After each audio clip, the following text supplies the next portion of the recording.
Kia ora.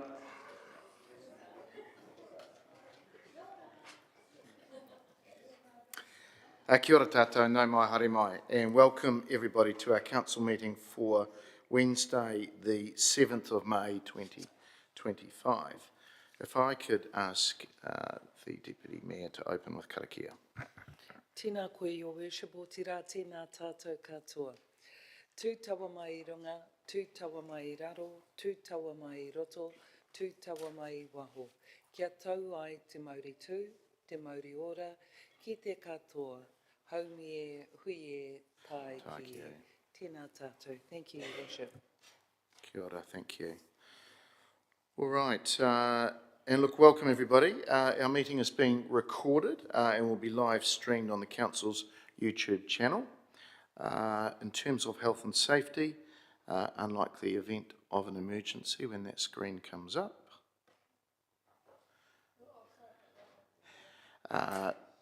we will exit via the nearest green sign, fire exit, and evacuate to the assembly area, the clock tower in the square Te Maraehine, non-smoking or vaping facility if you need to do that, outside please. And again, unlike the event of needing a defibrillator, that is located outside the entranceway and the customer services on the ground floor, and any incident, please report those to our committee administration. To our officers, if you could please, in the first instance when speaking, perhaps name and title just for those online. And we have a big day today, so we'll start with apologies. And we have an apology from Councillor Rowley Fitzgerald, who is away on council business. I'm happy to move that, seconded by the Deputy Mayor. If there is no other comments, we will vote, please.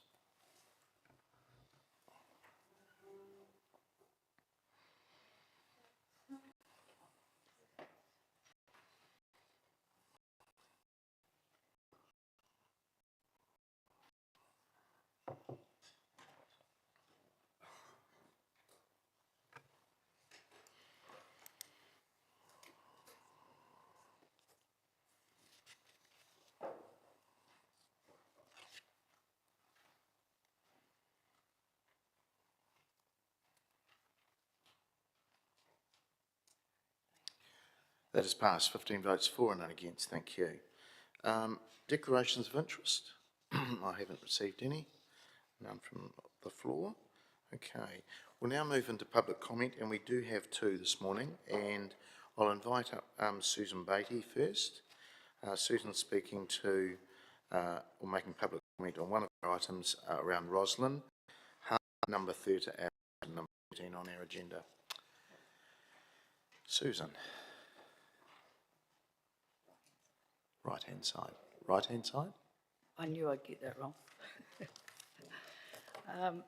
Good morning, everybody, and thank you for the opportunity. I'm speaking on item number 13, which is the Roslyn Hub, and thank you for considering our submissions from the LTP and putting the capital in for year 7. We totally agree with the proposal going forward to bring that capital money forward, where it gives us the momentum. And just to go back a little bit, I just, since we came to council and requested that, it was sort of a bit like the cart before the horse. We had the opportunity, we saw the opportunity, came in, and now we're lucky to have that in the plan. We have now expanded our team. We've now got an informal steering group. We originally, it was Across and Reach, and we've now included House Next Door and the MASH Trust. And there's also opportunities for different organisations, so it's just not Reach and Across anymore. So our next steps will be a feasibility study and further consultation with the community, and we will be getting all the players in Roslyn together, whatever group it be, the schools, etc., to have their input into it. So we're acting more as the informal steering group. We want what's best for Rosalind, not just our individual groups. So we've started to work with MASH. So the three others that are with us would just like to put their apologies in.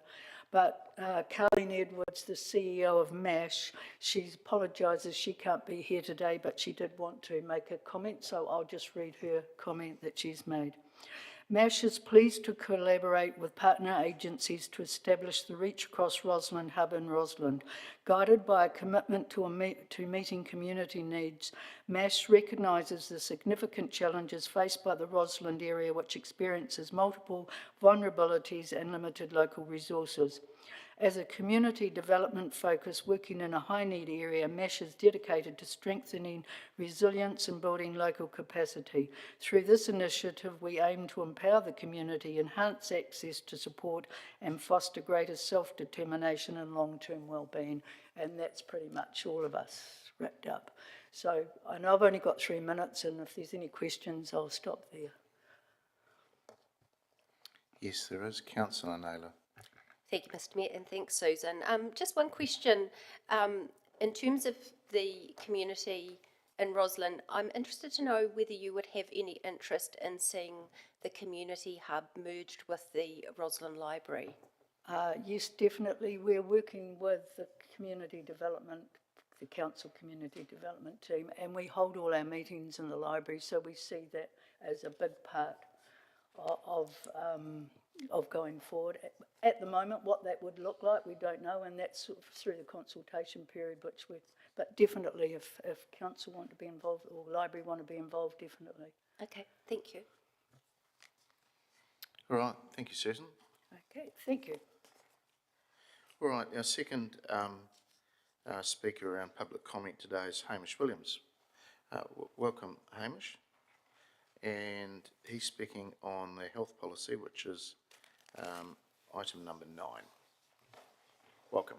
Thank you. I would like to make a public comment on your healthy promotions policy, in specific the sugar sweetened beverages. As an operator of a mobile food truck that attends council-funded events and provides services to CET Arena, the proposal to renew and continue the ban on sugar-sweetened beverages comes with some financial impact to businesses like myself. As an example, a full sugar slushie costs us around 50 cents per serve, but a zero sugar fruit slushie comes in at $1.44, so that's a 188% increase. I also have to source that product and import it from Australia, so that's not supporting local. There's also been a recent study led by the Birmingham Women's and Children's Trust that examined 21 cases of children from the UK and Ireland between 2009 and 2024 who became seriously unwell after consuming Sugar Zero slushies. I do enjoy attending council events such as Esplanade Day, Festival of Cultures, New Year's in the Squares. This means I can provide employment to a number of students each year, but there becomes a point where we may need to start looking outside of the Palmerston North area to attend such events. I am a strong believer that these events do provide good economical growth and public enjoyment for Palmerston North. Also, I want to know, how is this policy being policed? As at these events, I see a number of vendors who continue to sell sugar-sweetened beverages. When I question the event staff, they simply say we don't have time to police it. So it becomes quite unfair to those vendors who are applying the policy and those that aren't. The statistics and age range 5 to 14 years that is referred to in your policy doesn't really reflect the demographic of those that attend events at Robertson Prestige Speedway at CET Arena. We receive complaints from the public at each meeting why they can't buy a full sugar can of Coke. We have to explain it's a council policy. The problem here is that the demographic are not likely to come and stand in front of you today or complete a submission form online. They'd rather just complain to us vendors. I believe the policy can be viewed as biased as well, considering it only applies to cold beverages. Someone can purchase a vanilla latte, but an iced latte with a vanilla shot would be prohibited under your current policy. Perhaps education around healthier lifestyle choices and ensuring there is alternative beverages available alongside sweet and sugared drinks would be a more suitable solution rather than having no choices at all. Thank you. Councillor Johnson. Thanks, Mr Mayor. Thanks, Hamish, for coming in. Just a quick question. If the policy was relaxed or reduced, would you still be able to offer the sugar-free slushies and whatever, along with the full sugar ones, or would you just only supply sugary ones? I personally would only provide sugared beverages, but if it was a requirement, then I'd be happy to supply the sugar-free beverages alongside the fully sugared ones. Okay, thank you for that. Councillor Dennison. Thank you, Mr Mayor. I'm unsure if you sell coffee, but do coffee vendors, are they restricted to provide sugar with anyone that wants a hot coffee? I personally don't provide coffees, but I believe under the policy, it's something to do with, there's some wording around the sugar has to be added prior to sale. So you could buy a coffee and you could add the sweetener to it after you purchase the coffee. Yeah. Okay, thank you. Thank you, Mr Mayor. Thank you, Hamish. Thank you. Appreciate your comment.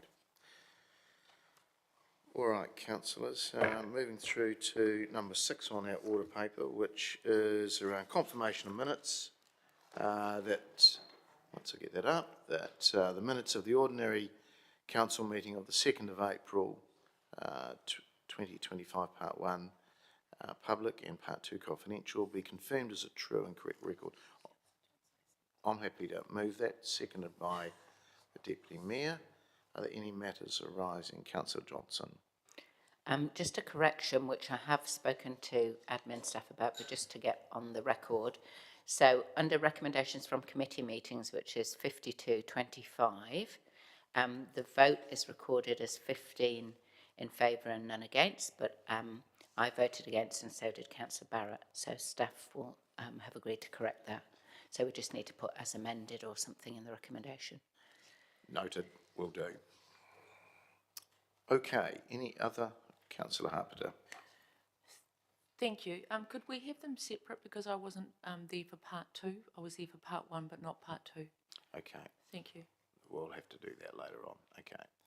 All right, we'll take out part 2, confidential, and we're only voting on part 1, the public side of the minutes. All right, no other items?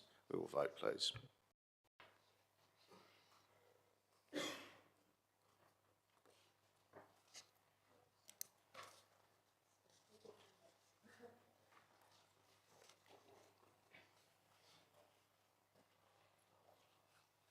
Sorry, we've just got a few technical issues. We're going to have a re-vote on that.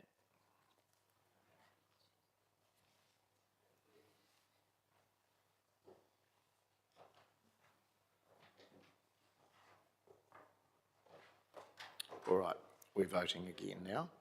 Please vote. This is round part 1 minutes.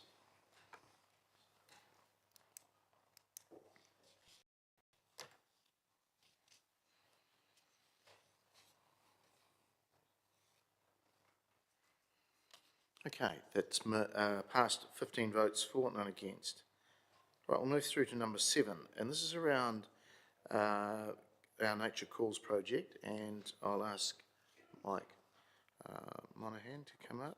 He's our Three Waters manager, and this is around considerations of options to take forward for Nature Calls, page 15.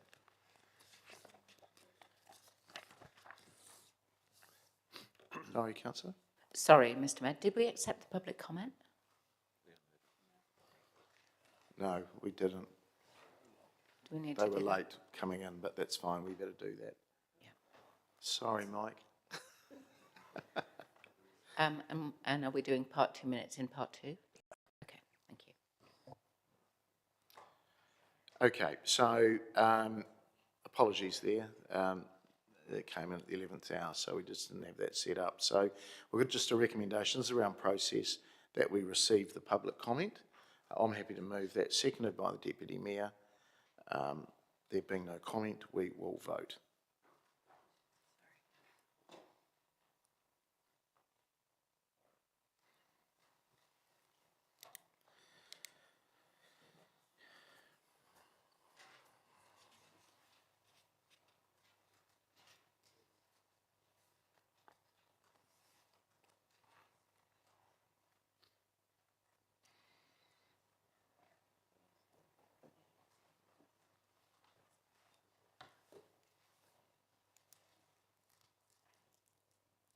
That is passed, 15 votes for, none against.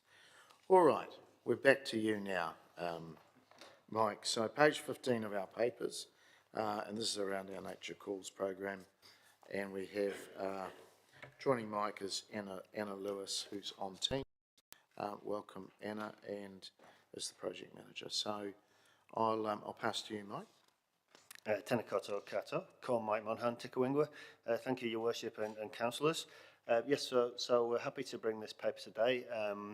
Thank you to Anna, who's actually joining us from New York. She's on holiday, but she's joining us to help today, so welcome, Anna. So we've brought the paper today, which is a consideration of options for councillors to consider taking forward into a revised long list. We've included all options. We've gone away and we've had a look at what options we think we should bring to you today, and we've included all options in this paper, noting that we've considered 3 criteria of cost, whether the options meet the draft standards or not, and how they line up against the project objectives. You'll note that costs are provided at a very high level at this stage, and they are uninflated costs. At a P50 confidence level, that's just due to the stage we're up to in the process. The other considering factor is that the national standards are still in draft and won't be completed until August 2025. So that's going to influence the timeline for this process. And also worth noting are that the project objectives are the original objectives from the BPO process. Just one thing to note is one of our options, option F, which is the ocean discharge option. It does show good alignment with the objectives, but note that objective 4 only talks about the Maori of the Manawatu River. It does not talk to the Maori of the ocean, and that's why the ocean outfall perhaps isn't showing up as any challenge to those objectives. So, so with that, councillors, I'm very happy to take the rest of the paper as read and open it up for questions. Thank you.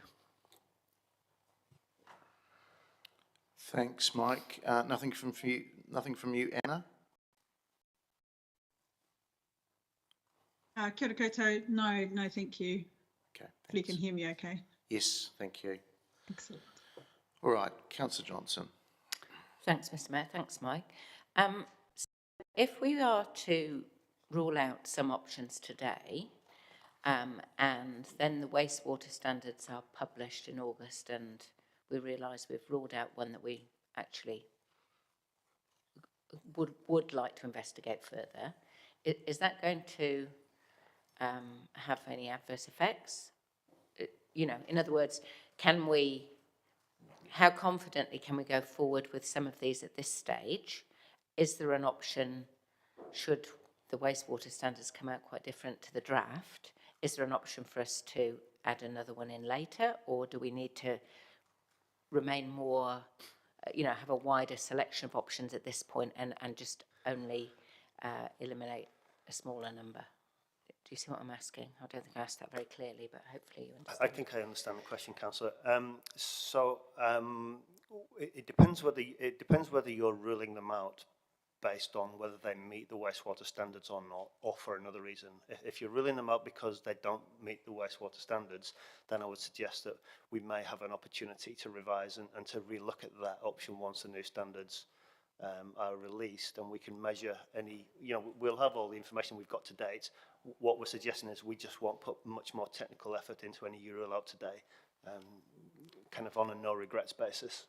So the short answer, yes, we can have another look at them if you rule them out today based on whether they meet the standards or not. Okay, and as regards cost, is cost likely to change if the standards change much? It may have a bearing. I don't see it being a major factor because of what we're proposing already. As far as treatment goes, we're already proposing the highest level of treatment that we could achieve. It may have an impact, if we decide to go and investigate a lot of land options, it will certainly have an impact on the consenting costs. But yeah, I don't think the standards will change the cost too much. Okay. Would your advice be that we should retain a land option at this point or not? I think retaining the option of considering a land option would be sensible. It depends on the extent of that. You know, we've already ruled out, not ruled out, we've come back to this position because of the current consent that we've got lodged and the affordability of that. Yeah. But to rule out all land options at this stage, it may not be wise. Might be a bit premature. Okay, thank you. Councillor Hancock.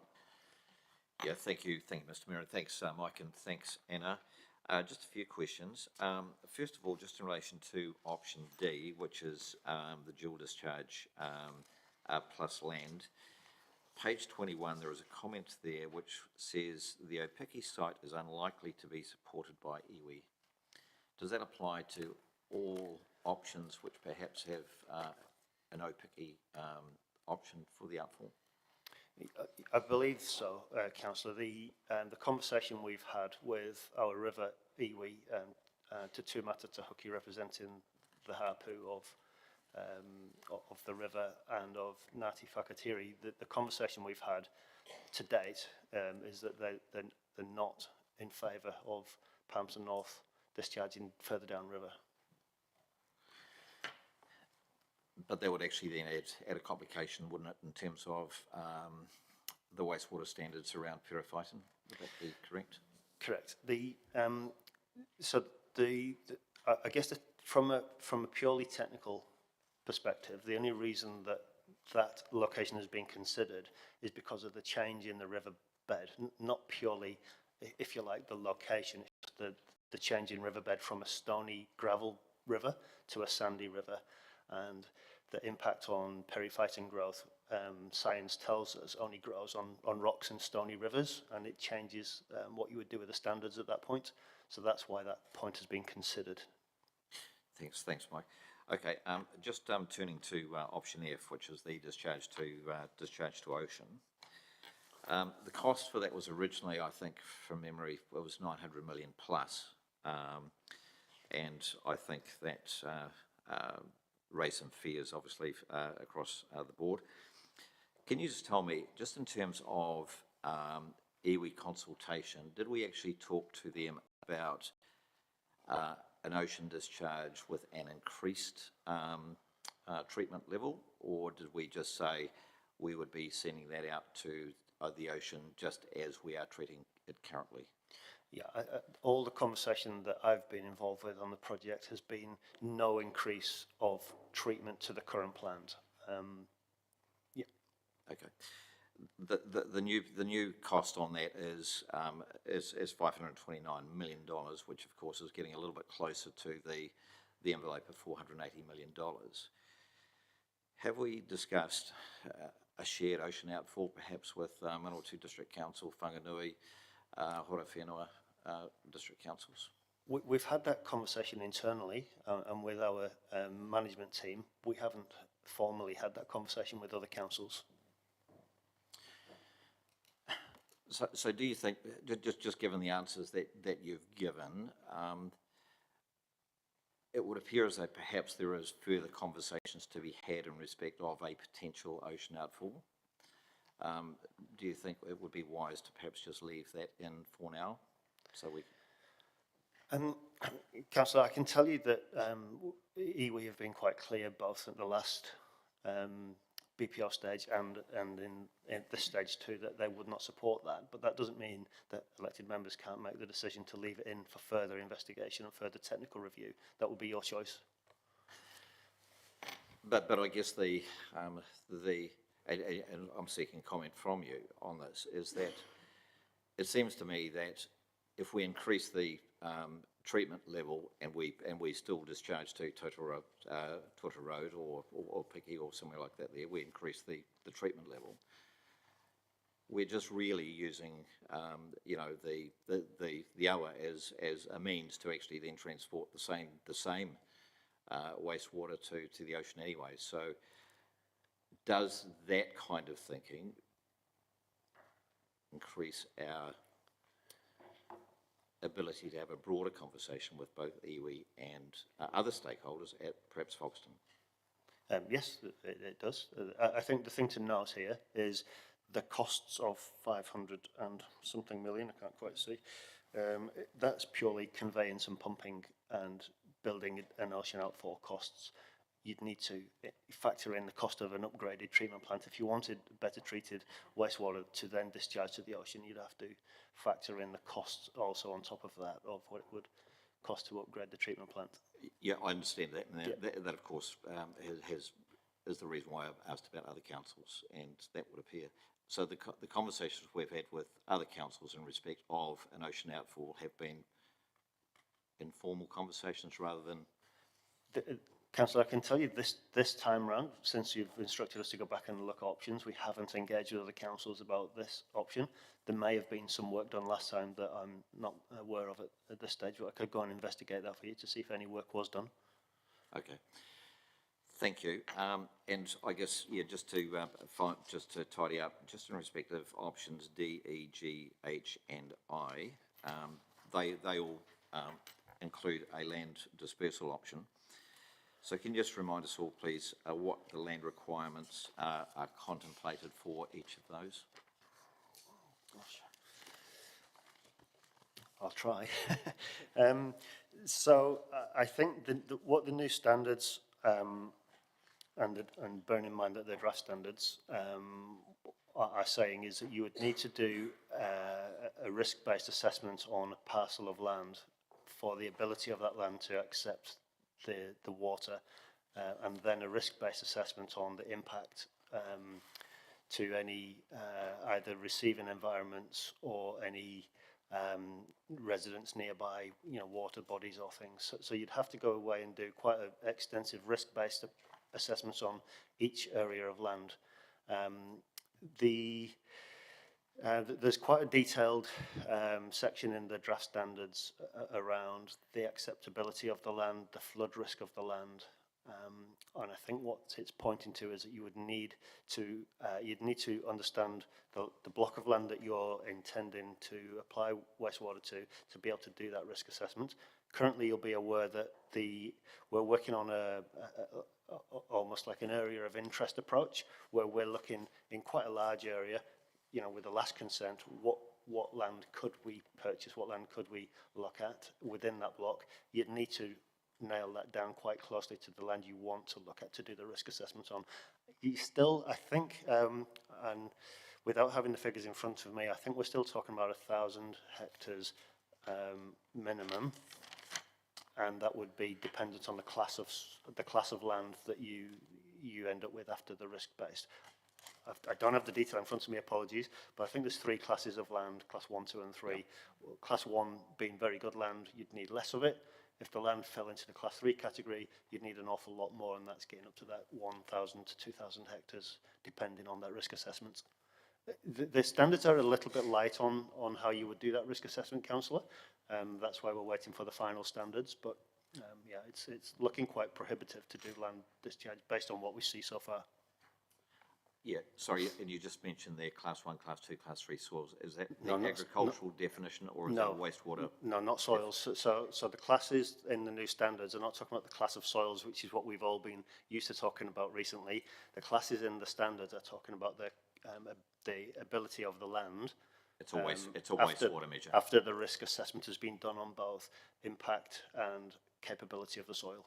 Okay, and just to tidy up the last bit of this really is just around the wastewater standards. They were incomplete, and that includes there being insufficient detail at this point in time around dual discharge, i.e. either to river and land. So that's problematical for us. Problematic in that the standards are quite silent on what we're classing as a hybrid system.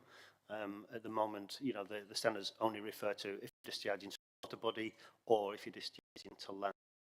There's no sort of what would you do if you was discharging to both. If you had discharging to a water body during winter when the flows and the dilutions are different, they're quite silent on that, and that's formed part of our feedback to Taumata ROI that we've submitted. Great, thank you, Mike. Thanks for your work. Anna. Mr. Mayor. I'll just get the CE to comment around the water regulator, because there's been quite a lot of commentary. Through the chair, just conversations like last week with the CE of Taumata ROI part of the submission process, they did receive a lot of feedback about the very thing that Mike was just talking about, is perhaps we'll expect to see that there might be some standards come out about hybrid options in the next iteration that comes out in August. They got quite a lot of submissions about that very thing, and making sure that was sort of available. Councillor Isabella. Thanks, Mr. Mayor. Good morning, Mike. Just on that, so am I understanding it right that we wouldn't necessarily know the classification of a land-based receiving environment until after a risk-based assessment had been done, but we would have to identify the land that we intended to use before we'd done an assessment? Correct. That's our understanding. Okay, cool. Thank you. I had just two questions for you. One was, if we were ruling out a dual discharge option today based on excessive cost, would that have tricky implications for us, because that's what we've consulted on previously? Is there anything that we need to take into account? Luckily for me, I think we have our experts in planning and RMA on the line. I'd like to, Paula, are you available to respond to that question? Yes, I mean, you've gone through a process. Circumstances have changed, and you're going through a new revised process now. And then I imagine that you would certainly consult on the options that are coming through as part of the work that you're doing at the moment. So it's essentially a reset from that perspective. Okay, thank you. And my other question was just at paragraph 310, you talked about some very high level operational cost estimates, and I just wondered how that compared with our current operational costs. Is that just looking at the treatment and disposal line item, or does that include collection expenditure as well? Not collections, this is just treatment. So that's about so that's about 6 million or so. Yeah, I think we're probably around about that $2 to $3 million operational costs for the current wastewater treatment plant. I can confirm that. I don't have that figure in front of me. But yeah. That'd be helpful. Thank you very much. Thanks, Mr. Mayor. Councillor Barrett. Thank you, Mr. Mayor. Thank you, Mike, for the report. A few questions. Just on the sheet in front of us here, the summary with all the options, pricing information, etc. Just on the pricing, some of them have about $100 million range between the low and the high. Just, is that the difference between P50 and P95, or is that certainty around P50? Councillor, sorry, are you talking about the contingency differences, or are you talking about the actual costs of them? I'm looking. There's an indicative capex column, and when you run your eye down there, some of them show a range like 620 to 720, that kind of thing. Is that range? I understand the question now. Yeah, no, that is where there's land included in the option. It could be dependent on where the land is and the conveyance costs. If the land was closer to the plant, then the conveyance costs would be greatly reduced. If the land was on the other side of, say, our area of interest, it'd be a lot more difficult with conveyance and pump stations to get there. So that would mainly be around extra conveyance costs. So it is the P50 uncertainty rather than a range between P50 and P95? Yeah. Okay. B2, it just says plus future costs rather than actually giving us a range. Can you give us any insight into kind of what a range there might actually look like? At this stage, Councillor, I'm afraid I can't. Just simply because the adaptive management, the nature of that is quite broad. We would actually need to do quite a lot more technical investigation into what that looks like at this stage. We've included B2, just for clarity, we've included B2. You'll see it's very similar to B1, discharging at Tota Road, but we're aware that there could be a risk with the new standards of the Rocky Bottom River and the periphyton growth. At this stage, we need to rerun the models to understand whether that's an immediate risk or a future risk, and if it's a future risk, we've included B2 to give us some options to try and address what that might be. but we'll only be able to get in and do that work in the next wee while if you decide to select that one to go forward with. So I'm sorry, I don't have an answer for you there. That's all right, thank you. Around, some of these options have site-specific assessment requirements in them. Where are we at in terms of, we've spent $12 million so far on this. Do we have any kind of running start on those site-specific assessments, or are we really starting from the beginning again? No, we won't be starting from the beginning. What we don't understand yet, because of the nature of the standards, the standards have just said you'll have to do a site-specific risk assessment. What the standards haven't said is what's involved in the site-specific risk assessment. We've done plenty of modelling of the hour. We would need to do more, but we've done plenty. We've got a good baseline of understanding of loadings in the river and what that means. But until we understand in more detail what the site-specific risk assessment means, we'll only be able to kind of get a good answer on that once we understand what the risk assessment looks like, and we expect that's coming with the standards in August. Thanks. So at this point, it's a question mark around how we might fare in any site-specific assessment, whether or not we get a green light at the end of it or not. Correct, and that's why B1 has got an amber against the standards rather than a green or a red, because we just don't understand yet. And assuming, just for clarity, the standards are currently referring to the site-specific risk assessment just on the nutrient. So they're not talking about the usual, your suspended solids and your BODs and E. coli's and things. That's all still going to be end of pipe and still understood quite clearly. It's the nutrient loading which is what causes the algae, the periphyton to grow. It's that phosphorus and that nitrogen levels. That's what the risk assessment will be on. Is how do we manage the risk of those nutrients in the river. Thanks. Just a couple more here. Just on the pricing again, for hybrid or land-based options, does own versus lease change pricing? It's an interesting question. We did ask Stantec to have a quick look at that for us, and I wonder, Simon, have we managed to answer that question yet, or is that something we would need to bring back with further investigation? So Simon Stewart's our technical lead from Stantec, and he's on the line as well. Got it, Koto. Thank you. Yes, I did ask the property group.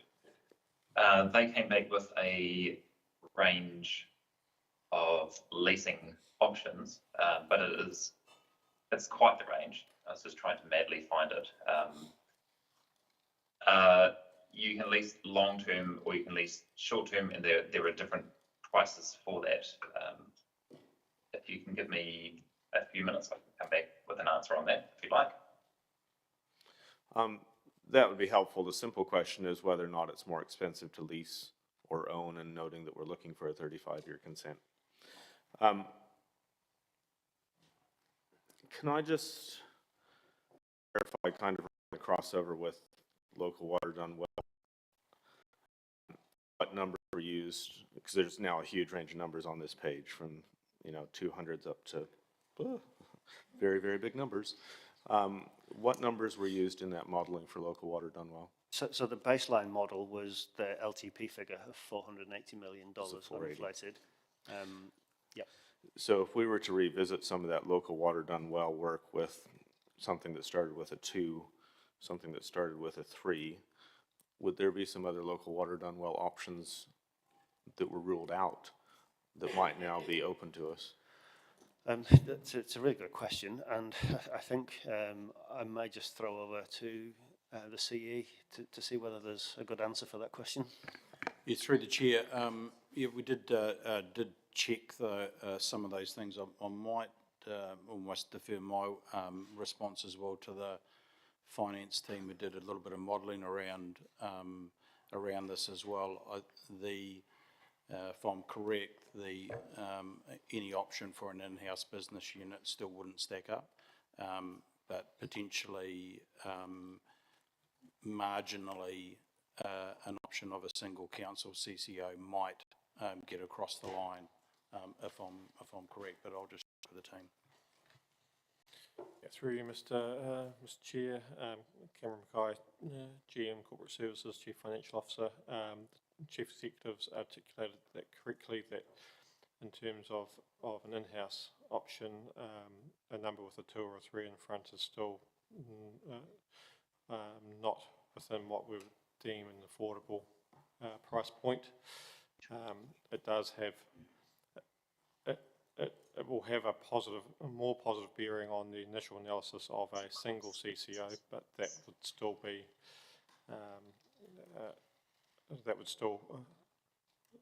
an increase in price that the consumer would have to bear.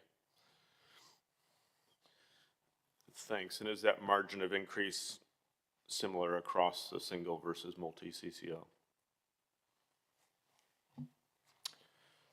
Through you, Mr. Mayor, from my recollection, the multi-CCO had the lower margin of increase, just from the perspective of the sheer size of the organisation and its ability to borrow and to fund across a wider area.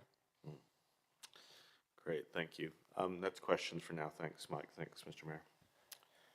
Can I just go online? Simon, I see your hand up there online, so you've obviously got those figures for us. I do, yes, thank you. So Eve from the property group gave me a very rough range. It's approximately $900 to $1,600 per hectare for pavement land. Obviously, it's on the soil that you get, and not to mention the terms of the lease, and of course that carries risk as well, depending on the lease terms. But if you use the upper bound range of 1,600 per hectare, and if you need say 1,000 hectares, it's obviously 1.6 million per year. That's versus roughly $78 million per year for the purchase of it. Again, depending on how much area and what soils they need and the risks around that. So I'm having a little bit of trouble either hearing or understanding that. I'm not exactly sure which it is. Could you just take us through that again? My apologies.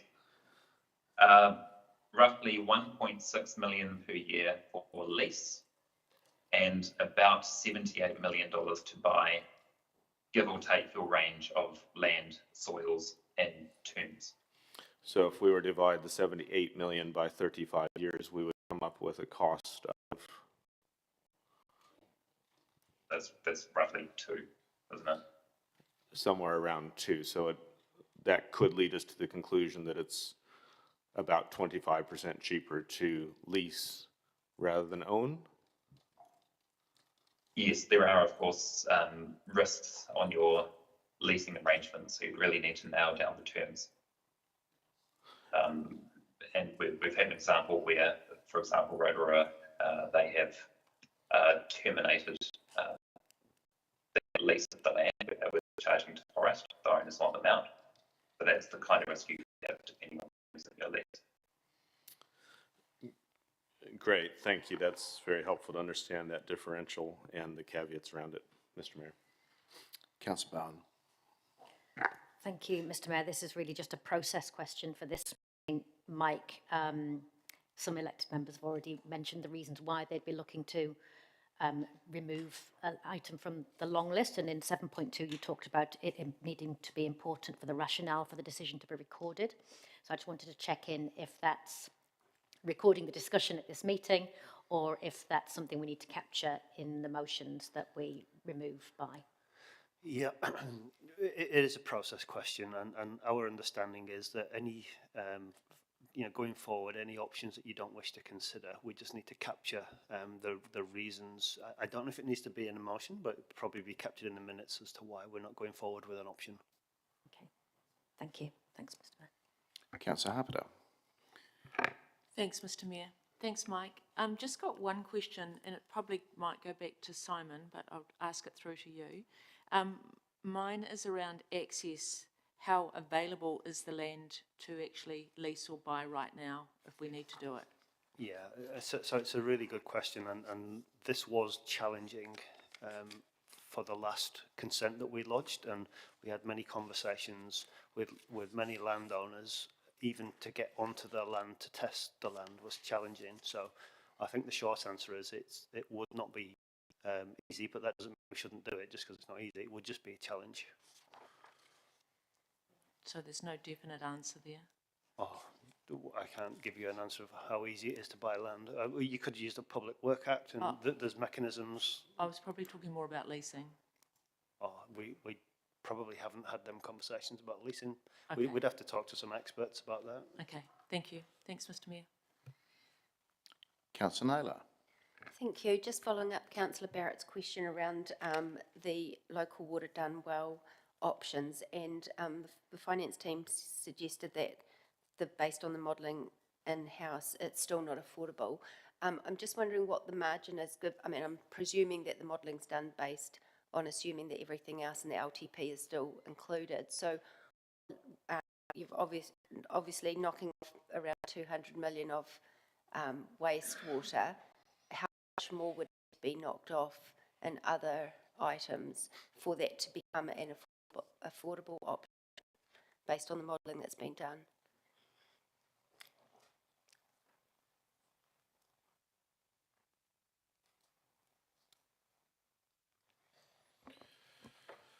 Through you, Mr Mayor. My recollection and not having that particular modelling in front of me at the minute, I'd have to go back and check, but my recollection is that there would have to be still a significant change to get an in-house business model to be in a realm of affordability, but exactly where you would have to land on that, I don't have it in front of me. Is modelling available to members so that we can better understand what that margin looks like? We'll see what we can come up with, Councillor. Lovely, thank you. All right. Thanks, Mike. Excuse me. Thank you, Anna. So, councillors, process from now is really to, could we get the recommendation? Thank you.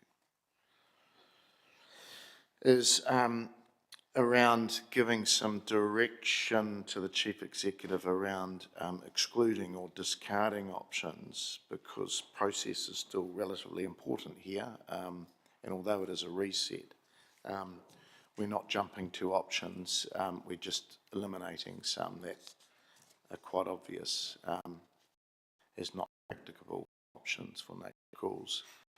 So I'm happy to put discarding or excluding options I, G, F, E and D.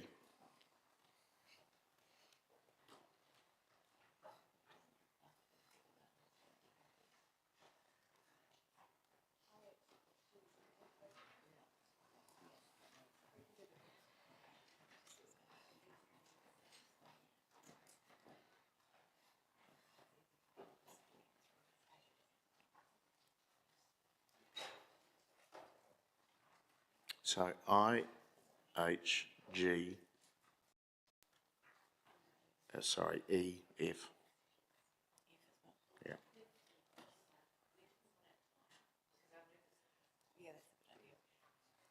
Okay, we'll do them one at a time.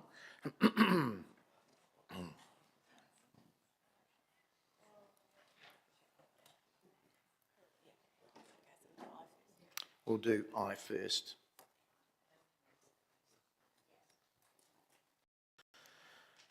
And councillors, I'll do just a general comment. And look, this is a reset, and remembering that we can still bring in an option if, and it's a big if the national wastewater standards do change significantly. We've heard from the CEO, and I was in that conversation too with the National Water Regulator, that the hybrid, there was some gaps in the hybrid standards.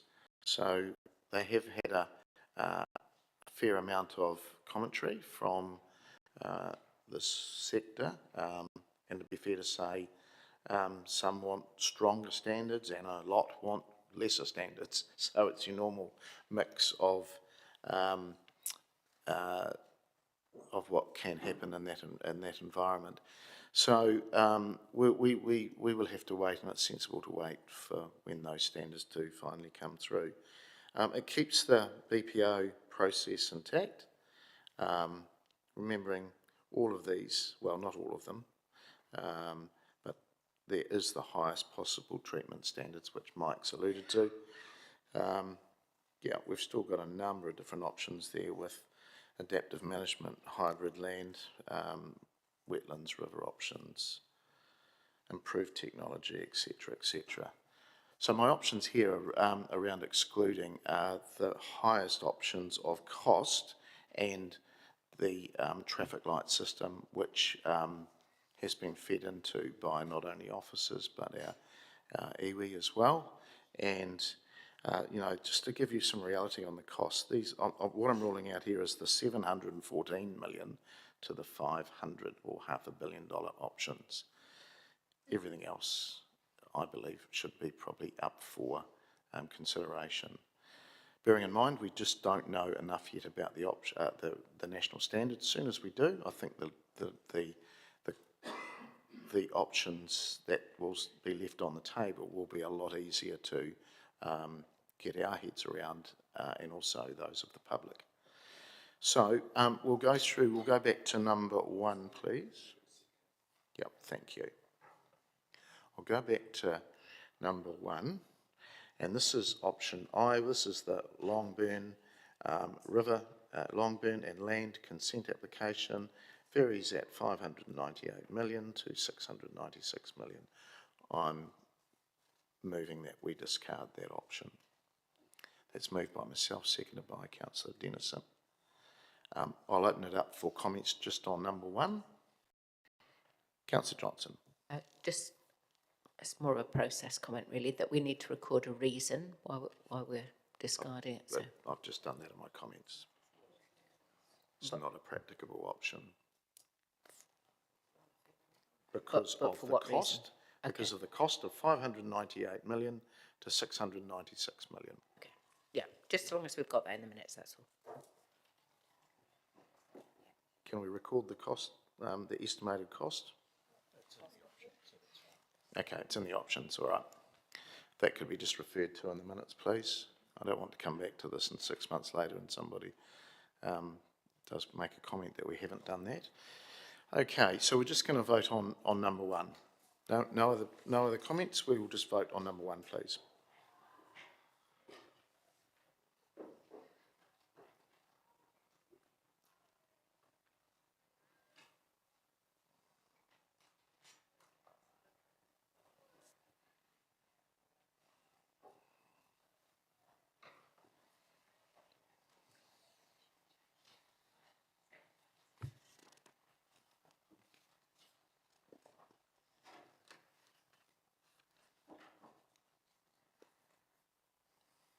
That has passed 15 votes for, none against.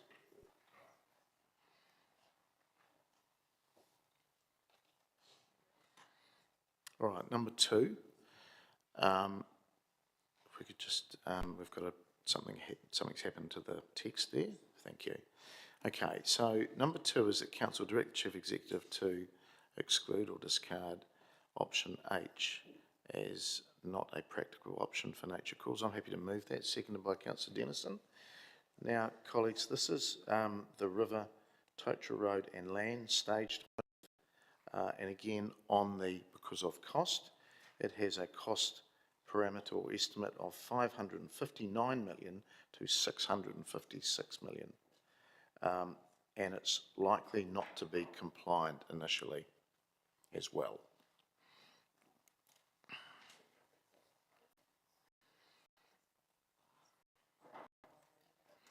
So because of cost and compliance, and that is moved by myself, seconded by Councillor Dennison. So there being no other commentary, we will vote, please. Just get the capital S, please.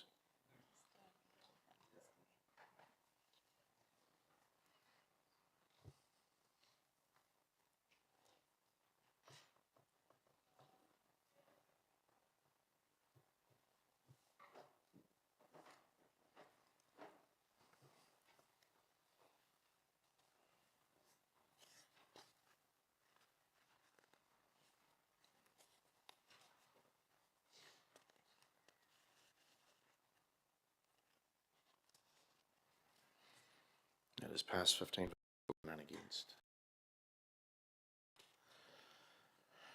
So we come to number 3, and again moved by myself, second by Councillor Dennison, and this is around Council directing the Chief Executive to discard or exclude option G as not a practical option for cost and compliance for nature calls.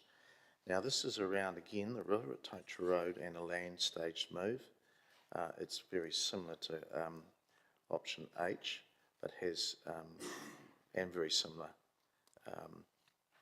but it's a two-site specific assessment, and it is likely to not be compliant initially as well. It's got a 559 million to 656 price tag. We will vote.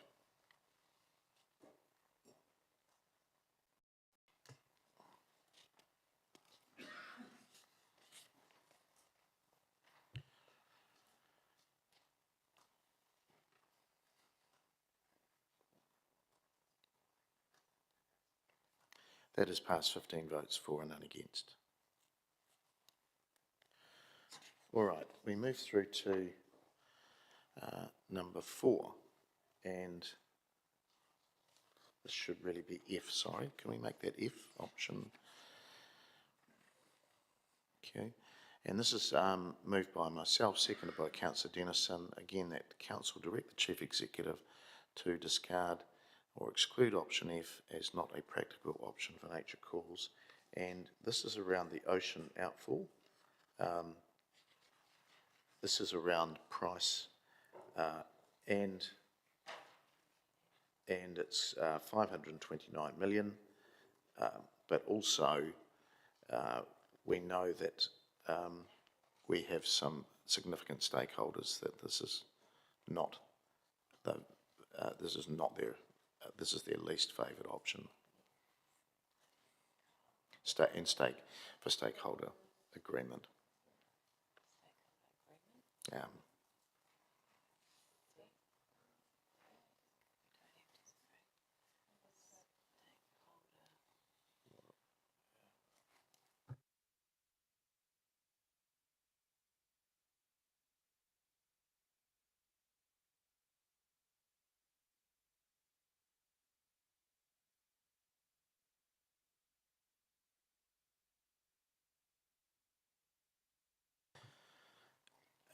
Because of cost and likelihood of stakeholder objections.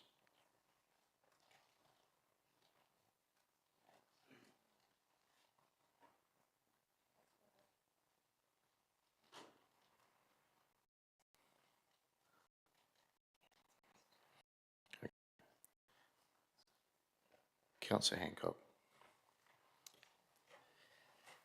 Thank you, Mr Mayor. I'm just going to indicate that I won't support the exclusion of option F, and that's primarily just around my questioning with Mike. I think probably the issue I've got with this is that a higher rate of treatment has not formally been discussed with the affected stakeholders downriver.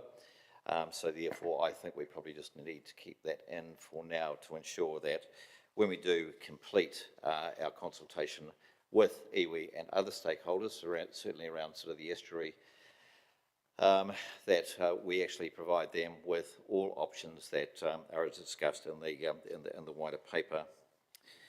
The other aspect is that we need to actually also, I guess, consider conflation of nature calls with all of the work that is ongoing around local water done well. I think probably there are a number of councils locally who may in fact actually benefit from a potential ocean outfall because they also will have some consenting issues in the years to come. So my view is that we really just need to actually just keep this as an open option for further consultation to ensure that we actually have got a broad set of options to go forward with. Thank you.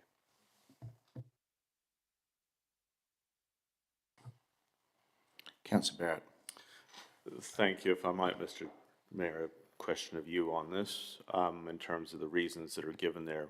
when we talk about likelihood of stakeholder objections, is your reference there to iwi mana whenua, or is it, yeah, is it to iwi mana whenua?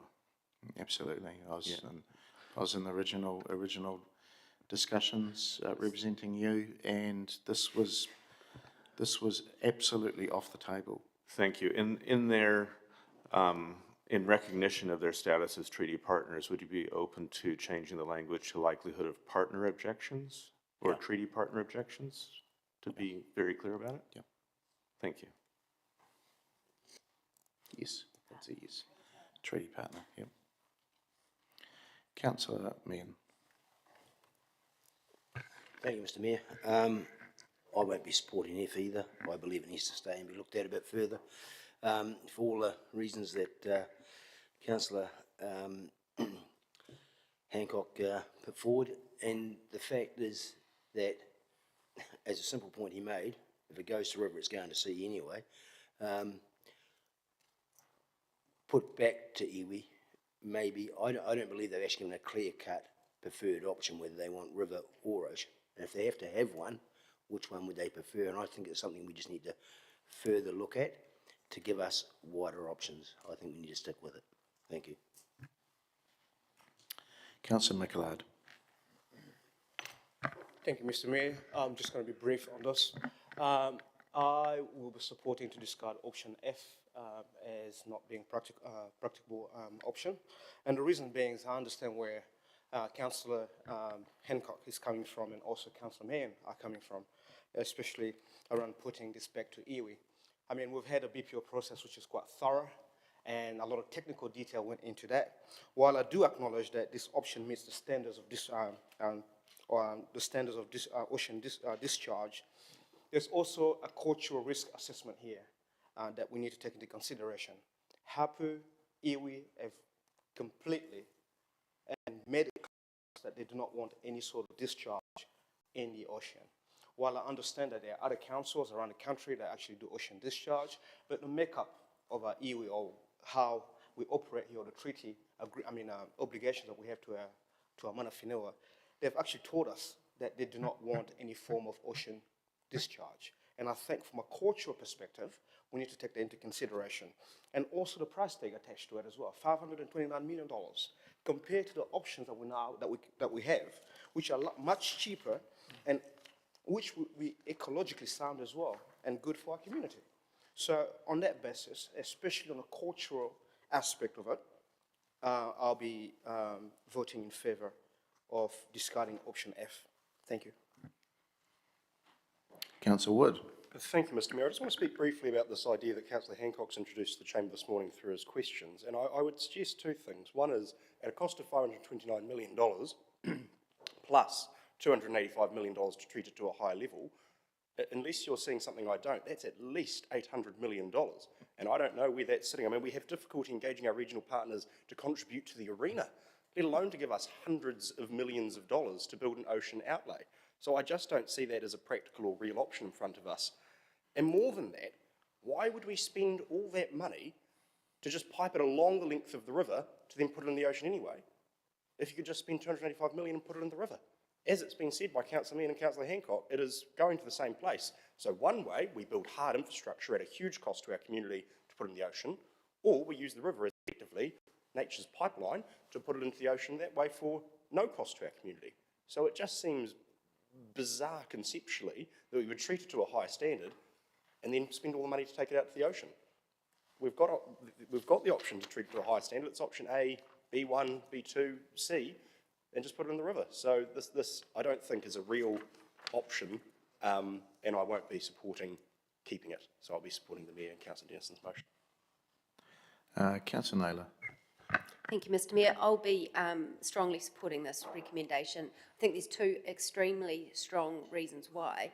The whole reason we're here doing this for a second round is the fact that the first BPO process did not deliver an option that was cost effective for our community, and our community have been crystal clear on that.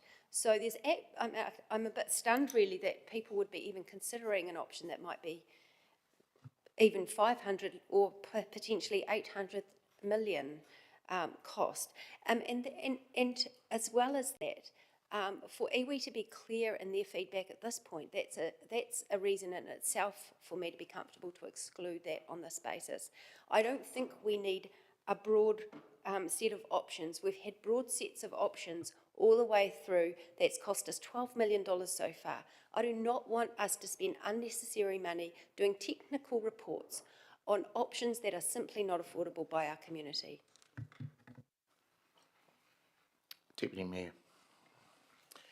Tēnā koutou. Well, as someone from Rangitane, and knowing that there are other iwi along the awa as well, for me, when I look at page 23, the top of it, I think it's quite succinct in saying this is unsupported by iwi and hapu. And the fact that it also, we only relate it to the awa, the mauri of the awa. Taking it out to Tangaroa is a completely different focus, and that would have even more iwi. My perspective would be there would even be more iwi wanting input into that. So I won't support this on the basis that iwi have already spoken. Tēnā nō koutou, kia ora. All right, thank you, colleagues. Look, just a couple of things just in a right of reply. This is eliminated, I think, like one or two councillors said, basically on cost too. It's by far the least favoured of our treaty partner, but actually on cost.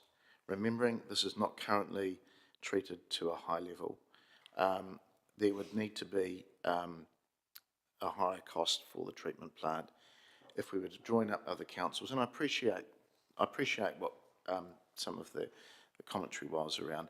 That would add more cost as well, and it's going to be way north of 529 million, which is already, in my view, becoming extremely unaffordable for everybody. So I do believe that it's just on the pure cost basis, this is not a practicable option. So I'll ask you to vote, please.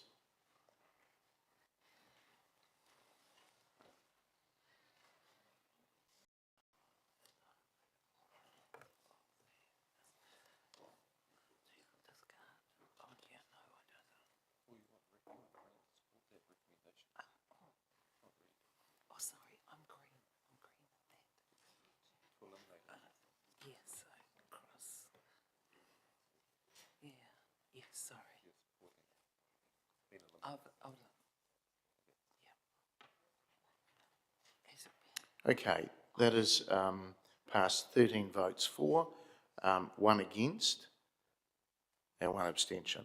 No, I didn't abstain. Sorry, I meant not to. I want supported if. Sorry, I pushed the wrong button.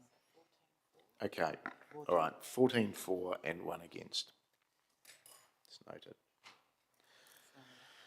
All right, if we move through to our next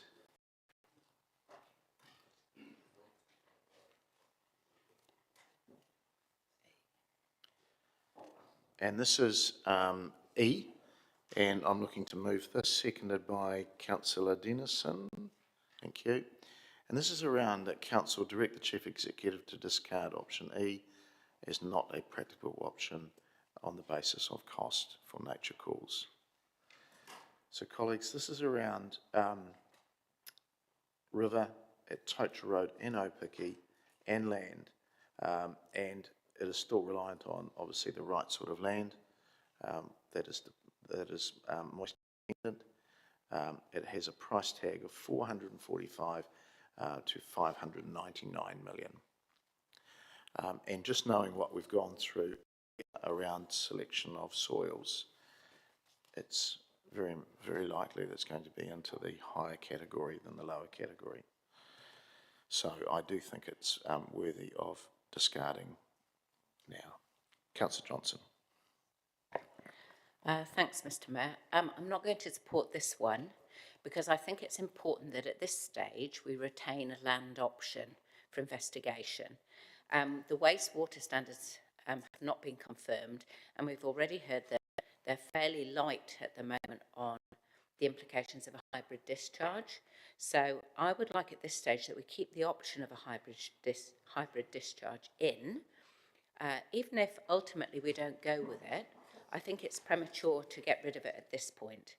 And I note that in questions to Mike, to the officer, that he did say that he also agreed that, you know, having a land option would be sensible at this point. So this, of the land options that are listed in our considered options, this is the one that is the cheapest and also fits the general criteria. And we're not 100% sure whether it would comply, but I think at this point we should keep it in and retain that option. It can always be discarded later when we get a final shortlist, but I'd like to keep it in at this point. Thank you. Councillor Barrett. Thank you, Mr. Mayor. Couple of comments. First, a general one, and then specifically around option E. So the general point I'd like to make is that this whole set of options very much needs to be seen within the context of local water done well, which for me is the shotgun wedding version of free water we were doing last term. And I'm quite concerned actually by the twist that this timing of this rework in nature calls is actually put into that whole situation, because to me it's will be increasingly viable. We know that that's an option, the standalone CCO option point that needs to come through from this project-specific debate to the wider story of who does water for who. On to option E, absolutely. We've been in this game since 2017, 16? I mean, the mayor was cost equals high value, starting to gleam in some people's eyes. Anyone that knows business knows cost and value are usually very different propositions. The idea of moving fast when standards are still being set, when we haven't even seriously gotten into the site-specific assessment space, just simply too fast and loose for a decision of this magnitude. Losing a land option is moving in a way that would disrupt treaty partner relationships significantly.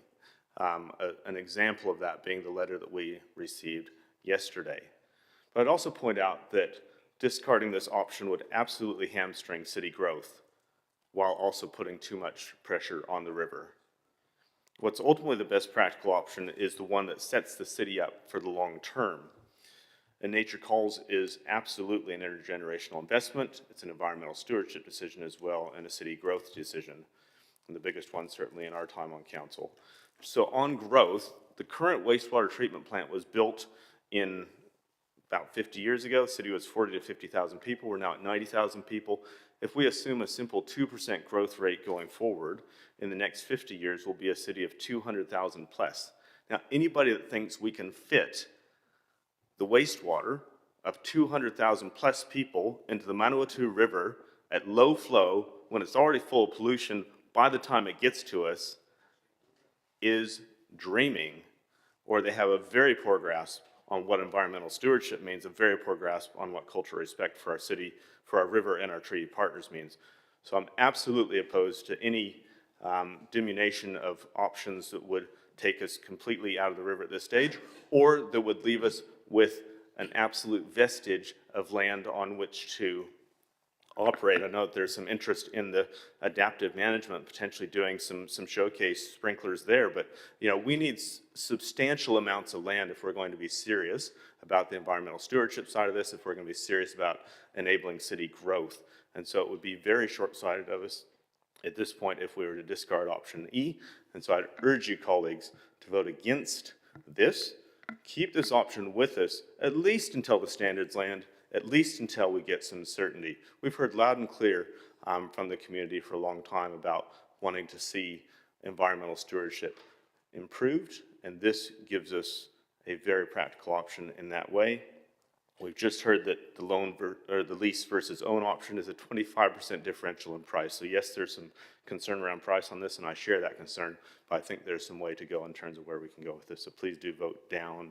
Well, vote to retain option E by voting this down. Thank you. Councillor Sabellin. Thank you, Mr. Mayor. I do agree with the comments that have been made. I think that we do still need to include a dual discharge option because that is the basis of our current commitment to the community based on one of the biggest consultations that we've ever done. So we at least do need to show how a hybrid option stacks up against the other options in a more robust way than just the tables in this paper. We've got to have more behind that decision. And this is the most feasible of the options that for a hybrid discharge. We are expecting that some changes may be coming to the draft standards based on the quite extensive feedback from us and others. So I think it is sensible to keep the most feasible hybrid option in the mix for now, and everything Councillor Barrett just said. Thank you. Councillor Naylor. Thank you. Colleagues, I'd like to draw your attention to page 22 and the description under the option E. It says unlikely to be supported by iwi due to lower standard of treatment applied to wastewater for this option. I mean, that alone is a good reason for us to exclude it at this stage. As well as that, you know, the actual financial cost is huge. Any land options have been shown to be extremely expensive financially. And my other concern, which is something that doesn't seem to get talked about a lot, the social cost of taking people's land and using it in this way. That's people's, you know, some people living on this land, it's their home, it's their livelihood, it's their history. So we've got to really think not just about the financial cost, but the social cost of land options. I'm absolutely comfortable to exclude this option at this time. Councillor Bowen. Thank you, Mr. Mayor. Some interesting points coming out in this one. I would prefer to see us keep this option in at this stage. My thoughts are very much aligned with Councillor Sabellin's view that this is us progressing this in good faith with our community. This is the outcome that I heard in that Nature Calls consultation. I think there were two strong themes came through in that wider consultation. The first being about cost and a concern for affordability of wherever we land. And the second being a real strong desire from our community to keep as much of our wastewater out of the river as is practicable. And of course, practicable options are what are exercising us at the moment, but I don't feel that we've yet established that this is not a practicable option. I think that is the next stage of this process, but for that continuity of the conversation with our community that we're going to get into again later this year, maybe depending on the standards, I feel it's important that we hold that thread through so that the community can see the direction of travel that we've taken. The interesting point there that Councillor Naylor just raised about social, but I think there's a flip side to that of an opportunity that would be provided by the kind of lease purchase arrangements that we might be putting out there if we were to progress this as a proposal. So I'd be interested to hear from the community there also about where they see that balance lying of the social cost or opportunity of this kind of arrangement. So on that basis, I'd like to keep this option in at this stage. Thank you. Councillor Harpenter. Thanks, Mr. Mayor. I would prefer to keep this option in, and my reasons are that I think we do need to explore the lease option more. I think that you saw that through my questioning. I think that we haven't really, until we know what the standards are, and the standards have been tied down and we know what they are, more transparent, we actually need to really understand what access we have for land, where we can actually deliver this option and what the cost will be for our community. And once we know that, then we'll actually be able to tie this option down for us. So I think it needs to stay in until we can get those costs sorted out for us.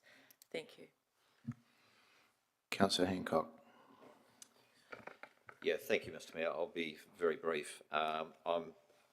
I would like to see this retained, and I think probably really to capture why I feel this way is that we have to remember exactly how we got to this point in the proceedings. We actually brought our consent forward because of the deep concerns by iwi and other river stakeholders about the health and the Māori of the Manawatu River. And so we actually chose to bring our consent forward to try and resolve the issue of putting our wastewater into the Awa. I think retention of, I'm not a fan of actually using good farmland for disposal of wastewater, but the reality is, I think Councillor Barrett has pointed out, is that we have to be thinking about what is good for our community and growth in the future years. And of course, there is a certain volume that the river can actually cope with at any given time, whether it's dry season or wet season, and we just can't continue to just keep putting wastewater into the river going forward in the decades to come. This really is a decision about not what is good for us, but it's also, it needs to be at the forefront of our mind, what is good for our children and our mokopuna. I think we need a broad set of options going forward, hence my conversation about the ocean outfall earlier on. And I think there is an awful lot of travel yet to be had around local water done well. I think we've got a bunch of councils that at the moment are saying we want to go it alone. My view is that's not sustainable. It won't be sustainable. And at some point, I think there will be a forced marriage. And when that forced marriage occurs, then there is going to be some cost sharing. So those are my points. Please don't exclude this at this point in time. It needs to be considered. Thank you. Councillor McLeod. Thank you again, Mr. Chair. Look, I do get where Councillors Hancock and Johnson are coming from, especially around keeping an open mind in having this option up for consideration in future reports or assessments. But I think what's driving my decision today, and I'll be strongly supporting to discard this option, and the reason being is because, number one, is the loss of land to people, to farmers, schools, and people who have lived there for for centuries or decades, who feel like that's their home, and losing it by means of the Public Works Act, I think for me is a bit cruel to a lot of those communities or farmers or farms that are laying around the Manawatu. The second thing is about the cost to the community. While I understand that we're trying to find the most sound, economically or financially sound or ecologically sound option or solution to the community, at $445 to $599 million, it's simply a cost that the community cannot afford. And that's what's driving my decision today as well. And I'm not sure if we're just being blind to this, but we're also talking about iwi here, iwi consideration of cultural assessment risks involved. And the report highlights on page 22, this option is unlikely to be supported by iwi due to lower standard of treatment applied. Now we want to talk about doing what's best for the community. Finding an ecologically sustainable solution is what's best for the community. That's what's driving my decision today. So I'm all for finding the most ecologically sound solution, but just not at any cost as well. We have to see and take into consideration the cost to our community. And that's what's driving my decision. So first of all, land, finances, and then also the cost to our community. That's what's driving my decision to this. On that basis, I'll be strongly supporting option to discard option A. Thank you. Councillor Wood. Thank you, Mr. Mayor. This has been an interesting debate because I actually find myself agreeing with both sides of it at the same time. In no way do I think this is an affordable cost to our community, and I supported the motions earlier in the long-term plan to look at reducing the available cost, reducing the budget available to do this project. However, I also agree with the arguments put forward by those in support of keeping it, that it would be premature at this point to remove a land option, because what if the wastewater standards come back and total discharge to the river isn't allowed or isn't going to be practical for our community, or we have to look at a more expensive option or a more expensive treatment. So I think it would be premature at this point for us to say to the community, we're putting all of our eggs in the total discharge to river basket. Now, to be extremely clear, I do not think, when it comes to it, I'll be able to support a discharge to land. But I'm interested in the information, but I'm interested in seeing where the standards go, and I'm interested in us keeping our options open. I would say a few things. I don't perhaps share the same absolutism that there's a future where we are going to have to 100% discharge to land. Technology changes, processes change over time. Where we're at today versus where we were at 50 years ago, the technology and treatment we can do to discharge into the river that we're looking at now is considerably different to where we were at 50 years ago. So I'm not a believer that land is going to be the only option available to us in the future. The other thing I would say that hasn't been brought into this debate is I think it's really important when we go through this process with the community, given there is significant community interest in this, that we can show them what a cost comparison looks like. So if we are to go with total discharge to the river, I think it's really important we can say, here's this option. If you prefer it, just talk to us, submit on it, tell us that you'd like us to spend that money. Or if you'd prefer us to go with a more affordable option, put into the river, then it's clear to the community, because inevitably, if we don't do that, we will get to that decision and someone will go, well, you didn't look into putting it onto land. You didn't look into it. Why haven't you done that? This has been a flawed process. So I think we would be hamstringing ourselves unnecessarily by removing this. So I'm sorry to the councillors who do have objections to this over cost, because I agree with you, but let's just be sensible at this point. There's also the lease option that Councillor Harper's talked about that I'm interested as to what the analysis would look like. So let's keep it in at this stage and then see where we're at in 6 months' time. Councillor Megan. Thank you, Mr Mayor. I'm a bit confused. The same argument that was put forward to not look at the ocean option, we're now putting forward to look at land option. The cost is going to escalate, okay?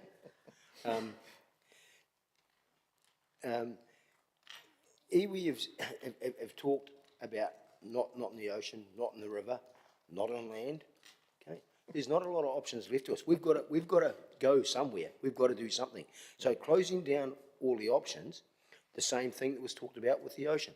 It was an option to look at and say to people, hey, this is going to cost us, $4,000 million, okay? Who knows, okay? Here we're going to go with land, and my deed against, the reason I'm so against it is, Councillor Nair touched on it. You can't walk into people's property and say, you're out, because we're going to put on it. Okay? It is what's going to happen.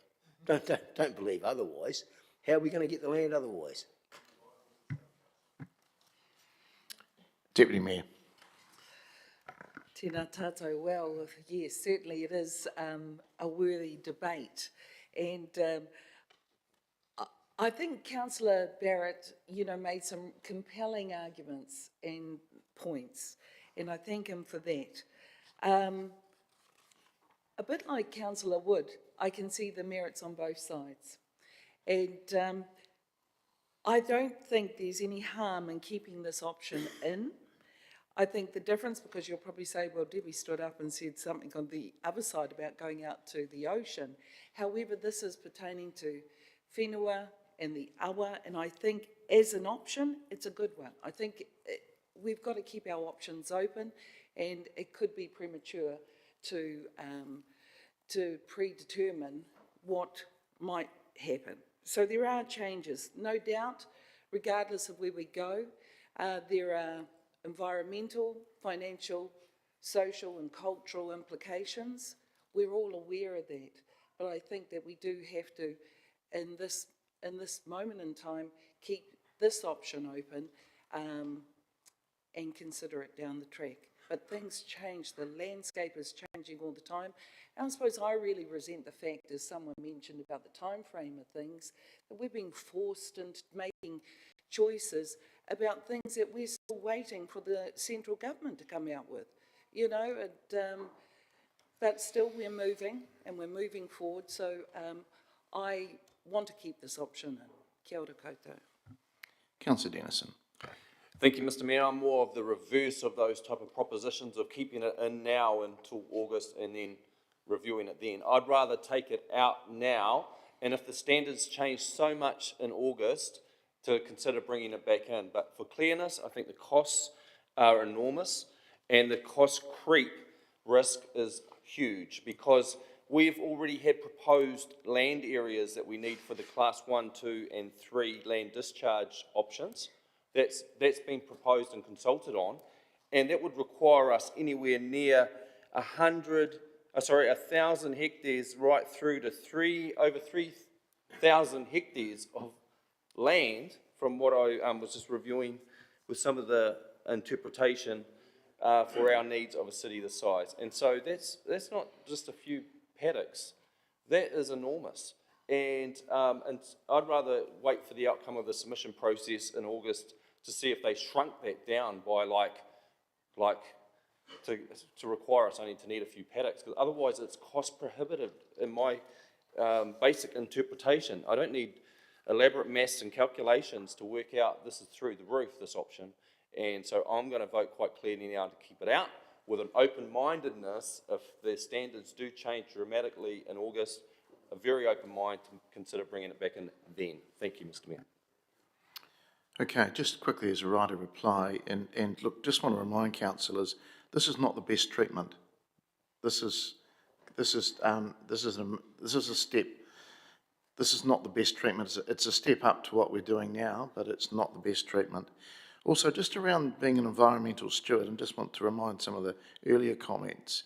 10 years ago, there was 6 discharges to the Manawatu to the river. There's now 1. We have improved, and the science, the river science, has evidenced that as well. So, just want to correct some earlier comments there. Also, the consent was brought forward not for iwi. It was brought forward because 2 councils were fighting each other, and we'd spent $2 million going to barristers, and there was a mediation made, and we agreed to bring the consent forward. So I just want to correct a couple of bit of commentary there.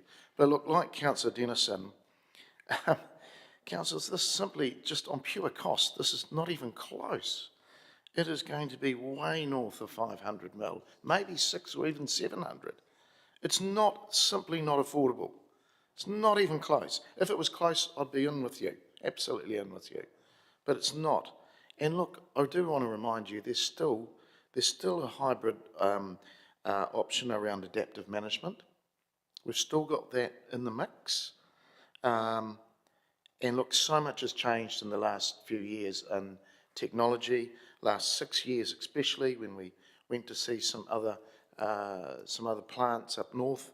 What was literally hundreds and hundreds of thousands of dollars is now tens of thousands of dollars because of the technology that's available to treat water now. So, look, if it was close, yeah, but it isn't. And you'll make your own call on this, your own judgment, but it is simply massively unaffordable. It's arguably one of the most unaffordable. So I ask you to vote in favour of discarding it, and we'll move on from there. Please vote.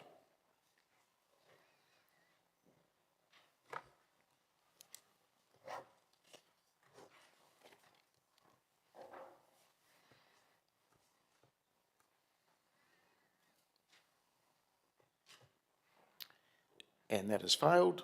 7 votes for and 8 against.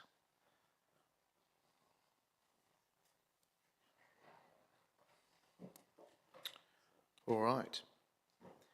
We've got one more. Okay.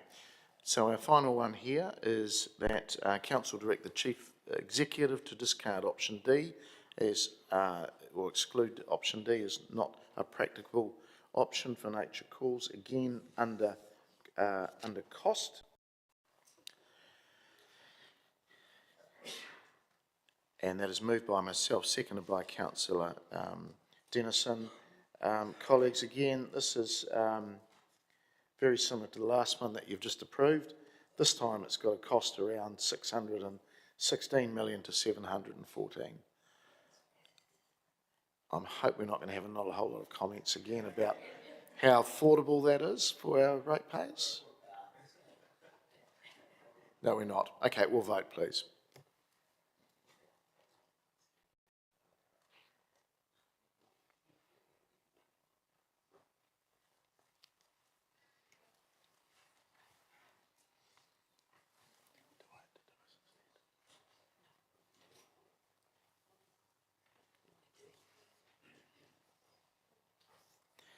And that has passed 15 votes for and none against. All right. People, we will, before we go to number 9 on our agenda, we will break for a cup of tea, and we'll be back in the chamber at 11 o'clock. Thank you.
Kia ora tātou, welcome back everybody.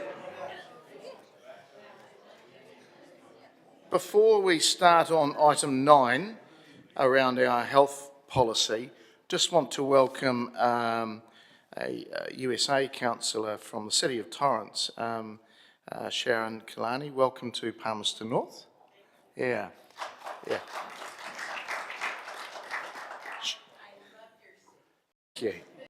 Thank you. So Sharon's from the City of Torrance near Los Angeles in California. We have connections with Montana, but very, relatively close to California and Los Angeles as well. So lovely to have you here, and I hope you've enjoyed your time in our city. Okay, colleagues, we move through to number 9, which is the Draft Health Promotion Policy Deliberations. It's page 65 of our papers, and I invite David Murphy up to speak to that, please.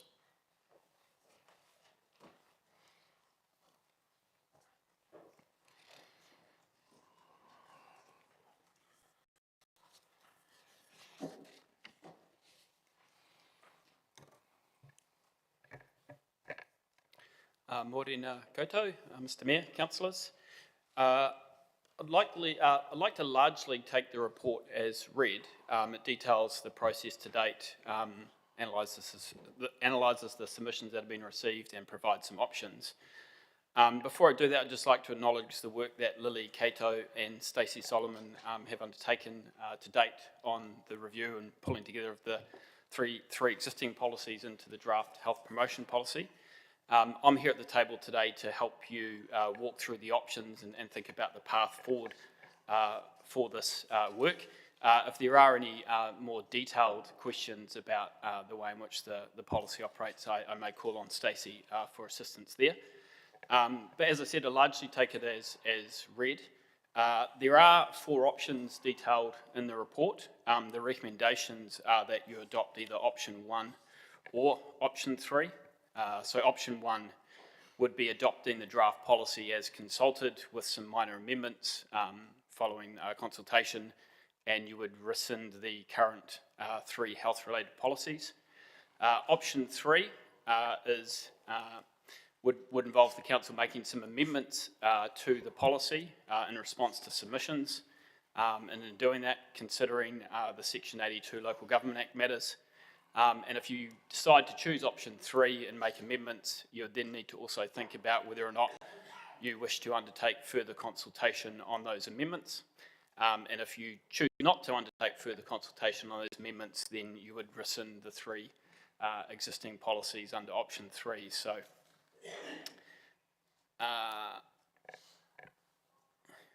I guess just thinking about those Section 82 requirements, so there were 56 submissions received on the draft health promotion policy. There were a broad range of submissions received, plus informal feedback through a range of other channels. In terms of the submissions in support, they supported merging the policies together, the purpose and objectives of the policy to encourage longer term behaviour change and a healthy community, and the educative and informative health resources, and that educative and informative health resources should be made available to contribute to maintaining a healthy community. In terms of those submissions that opposed the draft health policy, the themes were really that it was about council overstepping its remit, that the policy would unfairly diminish a person's ability to make their own decisions or choices, and that the policy encourages the unnecessary spending of ratepayer money. I encourage you to look closely at paragraph 4.22 of the report if the council decides to proceed with option 3 and amend the policy or make amendments to the policy. In doing this, it should also determine, as I said, whether or not further consultation should be required. In terms of reaching that decision, there are a number of criteria the council should think about, or is required to think about, the nature and significance of the decision or the matter. There's no definition of significance in the LGA, or for that matter within our significance policy. It's a continuum from low through to high, and high not necessarily meaning it is a significant decision. But when we talk about significant decisions, I think at the higher end, we tend to be thinking about things like local water done well, nature calls, the rating review, the future of the city library, the LTP. Those are sorts of decisions that would be at the higher end of that significance scale. The council sort of should think about the views and preferences of persons who will or may be affected by the decision, and the extent to which you feel as the council you understand their views. Whether the amendments respond to consultation feedback already received, and I've summarised that there were submissions for and against key components of the policy. The costs and benefits of undertaking further consultation. So if you were to do further consultation on the amendments, are you really going to get any different messages to what you've already received, and the cost of that process? And whether any additional views are likely to be obtained given the nature of the changes. So I understand there is potentially an amendment or a resolution potentially coming around option 3 and some amendments, and depending on the nature and scale of those amendments, I'm happy to provide any advice to you on those. What I would say as well, finally, I said I was going to take it as read. Any recommended amendments, I'd just urge you to make sure you're really clear about the intent of those amendments, so that staff, if for instance, making those amendments is delegated, for instance, to the Chief Executive, then we need to be really clear about the nature of those amendments that need to be made to the policy. So happy to answer any questions. Councillor Wood. Thank you, Mr. Mayor. Thank you, David. I'd just like to ask some questions around the wording of the policy and then the application of the policy on the ground, if that's all right. So I'd like to start by asking about on page 114, clause L. It talks about sweetened sugary beverages not being sold on an ongoing long-term basis at public facilities listed in clause B. Does that also include that which was listed in clause 6A around council-administered public spaces, or is it exclusive to facilities? As it reads, 6B. Okay, and so for the example of a vendor setting up at Explore Esplanade Day at a public space, not at a council facility, would they be expected to follow this policy around sugary beverages or not? Well, my understanding is that would be covered by clause M, which is council-controlled vendors providing beverages for sale at the public facilities and events stated in clause 6B and C, and 6C is council-delivered community events. All right. For example, the Esplanade Cafe, I believe they sell milkshakes. Is that a breach of this policy? Sorry, what was that question? The cafe at the Esplanade who sell milkshakes, would that be a breach of this policy? And would they be required to stop selling milkshakes to the public if this was to go through? Stacey, for some assistance on that one, if possible. No. It wouldn't be a breach of this policy? No. Can I understand why, given they're in a council facility?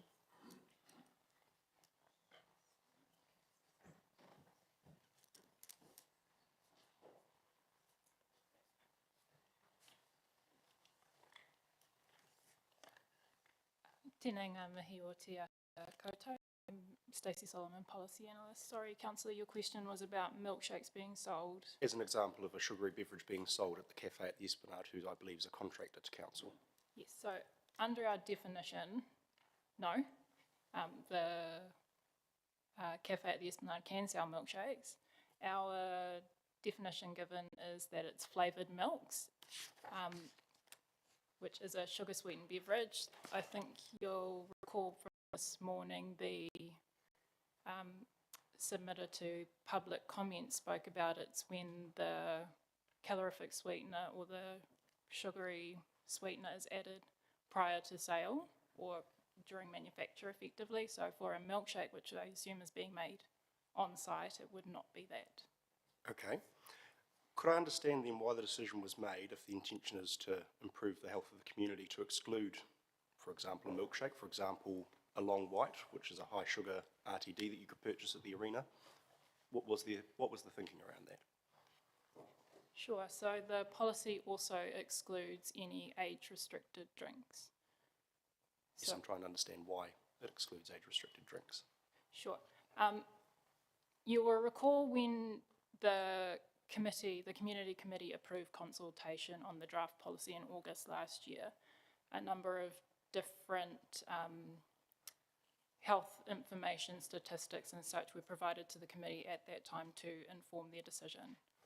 One of the things that was highlighted through that was some demographic information from Health New Zealand about how sugary drinks are affecting quite significantly, or I should say more disproportionately, young people. So we're talking, I think, in Mid-Central Health, a young person is someone under the age of 9. So for sugary drinks, it's affecting them more, but for those age-restricted alcoholic beverages, that is an older person's choice, effectively. Okay. And my last question was on clause M, which is on 114. To me, that appears to be the operative clause, which bars these drinks listed in, or these drinks not being sold. Can I just understand where it says, council contracted vendors providing beverages for sale at the public facilities and events stated in clause 6B and 6C may sell the recommended beverages in clause 7I. Does that mean may only sell the beverages in clause 7I? Or is that the practical effect of it?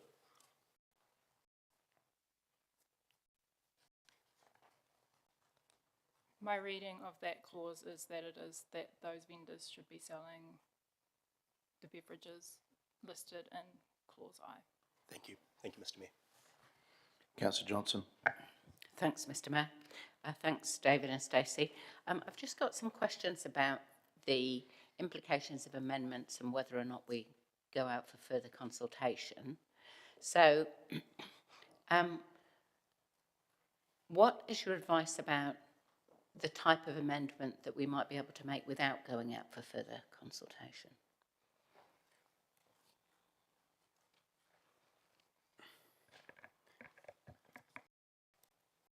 I guess my answer to that is dependent on I guess what the amendment is. But what I guess my answer to that is when whatever amendment you decide to move, I'd encourage you to think strongly or carefully consider the criteria detailed in paragraph 422 and make sure that you're comfortable that in your own mind as an elected member that you have considered those factors when voting for and against an amendment.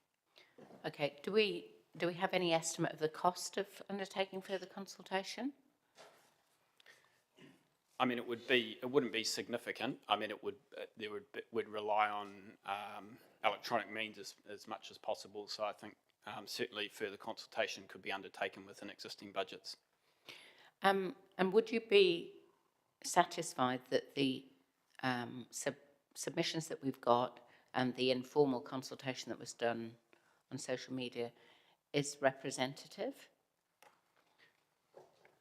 In my mind, you've received a broad, as I said in my summary at the start, in my mind, you've received a broad range of submissions regarding the topics addressed by this policy. Okay, thank you for that. Thanks, Mr. Mayor. Councillor Naylor. Thank you. You mentioned in your in the report and in your comments the public feedback that included unnecessary spending of council resource. I'm just in the paper, the only financial cost that's identified is just an additional 5,000 for something related to the smoke-free areas. I'm just wanting to understand what council resource is required to implement the current policy or the new policy, either or. Would there be an increase in resource required if we adopted the policy, or what is the level of resource that's required for council to even have these three policies? Yeah, I can't comment on what the submitter was alluding to in relation to council costs, but we don't anticipate that there would be a need for additional resources to implement this policy. Of course, it would require officers in doing their day-to-day jobs to ensure that they are undertaking those activities in a manner consistent with the policy. Okay, and just my second question relates to clause 2.12 on page 71, and it explains there what the status quo is, or what's currently happening under our existing policy, which appears to be many facilities voluntarily adopting what's in the proposed draft policy already, other than the Lido. If there is to be changes to the proposed policy, do we anticipate that those organisations that are voluntarily doing that, would we expect them to change that position at all, as far as you're aware? I think that the answer to that depends on the existing contracts that are in place at those facilities. So the expectation would be, or the requirement would be, that all facilities listed in the policy are, do not sell sugar sweetened beverages. But if there are existing contracts, they would have to either, voluntarily do those or negotiate in the interim period. And have we had any feedback from those organisations as to how them voluntarily implementing that policy to date, how that's affected them, negatively or positively? I might ask John to come and speak to that question, Councillor.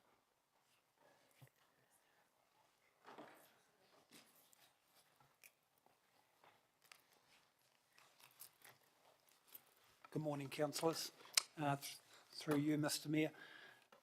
We moved to complying with this policy back in 2020 when we undertook the new contract for the catering rights for Arena and Conference and Function Centre. It's fair to say we've had no downturn in business whatsoever, which was really pleasing. We have, however, received a fair bit of feedback from the community in a negative sense. Has that been during that 5-year period, or is just since we've been consulting on this policy? During the last 5 years. And what's the nature of that negative feedback? Really that they don't have the option to have a drink of their choice. Okay, thank you. That's all from me, Mr Mayor. Councillor Sabellin. Thanks, Mr Mayor. Tēnā koro, what is the extent of the vape-free and smoke-free reference group activity at present under the existing policy? Thank you for your question, Councillor. So my understanding is that the activity of the smoke-free, vape-free reference group is supported by the council with a small budget of $5,000 a year. Generally, we undertake a promotional activity alongside the reference group. I think it's once a year through Smoke-Free Month, I believe it's May, so this month. We also support that reference group with signage, installing signage in our public spaces to help with sharing that message of being smoke-free, vape-free.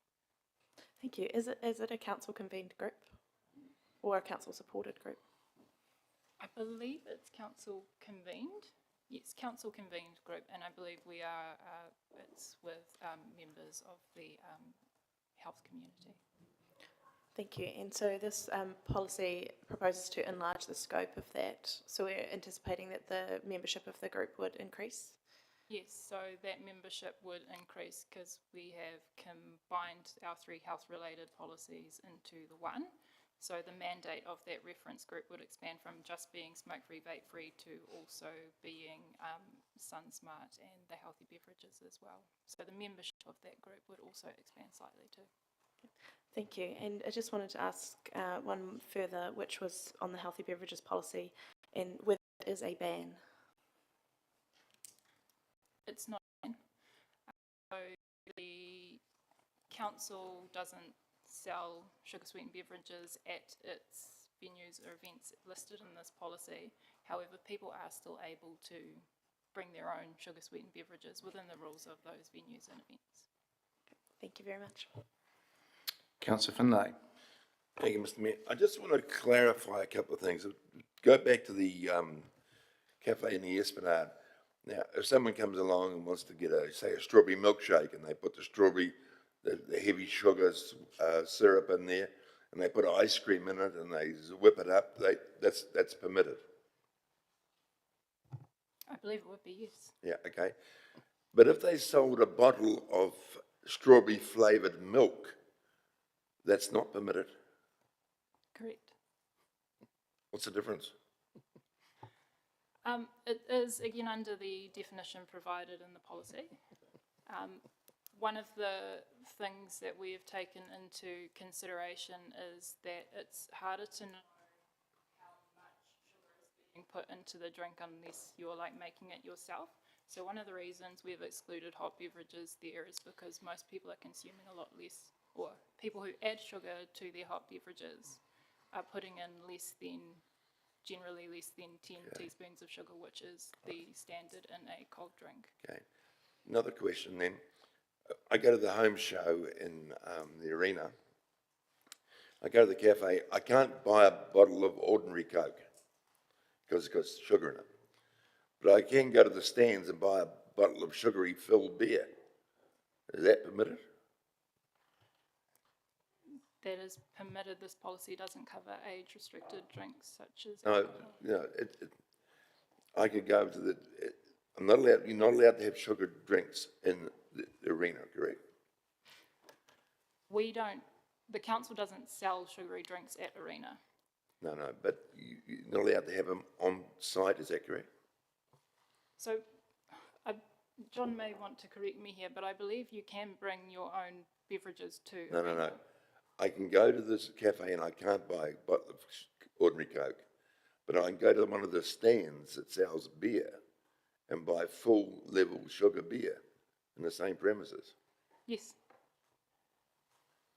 That's a bit of an anomaly, isn't it? Thank you. Councillor Arnott. Thank you, Mr. Mayor.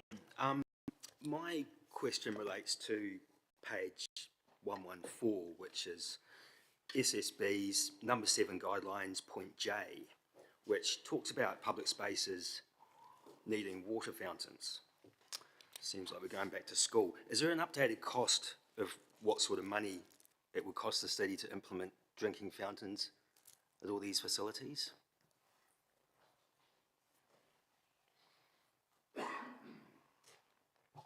I'm not aware of an updated cost. We can probably source that for you.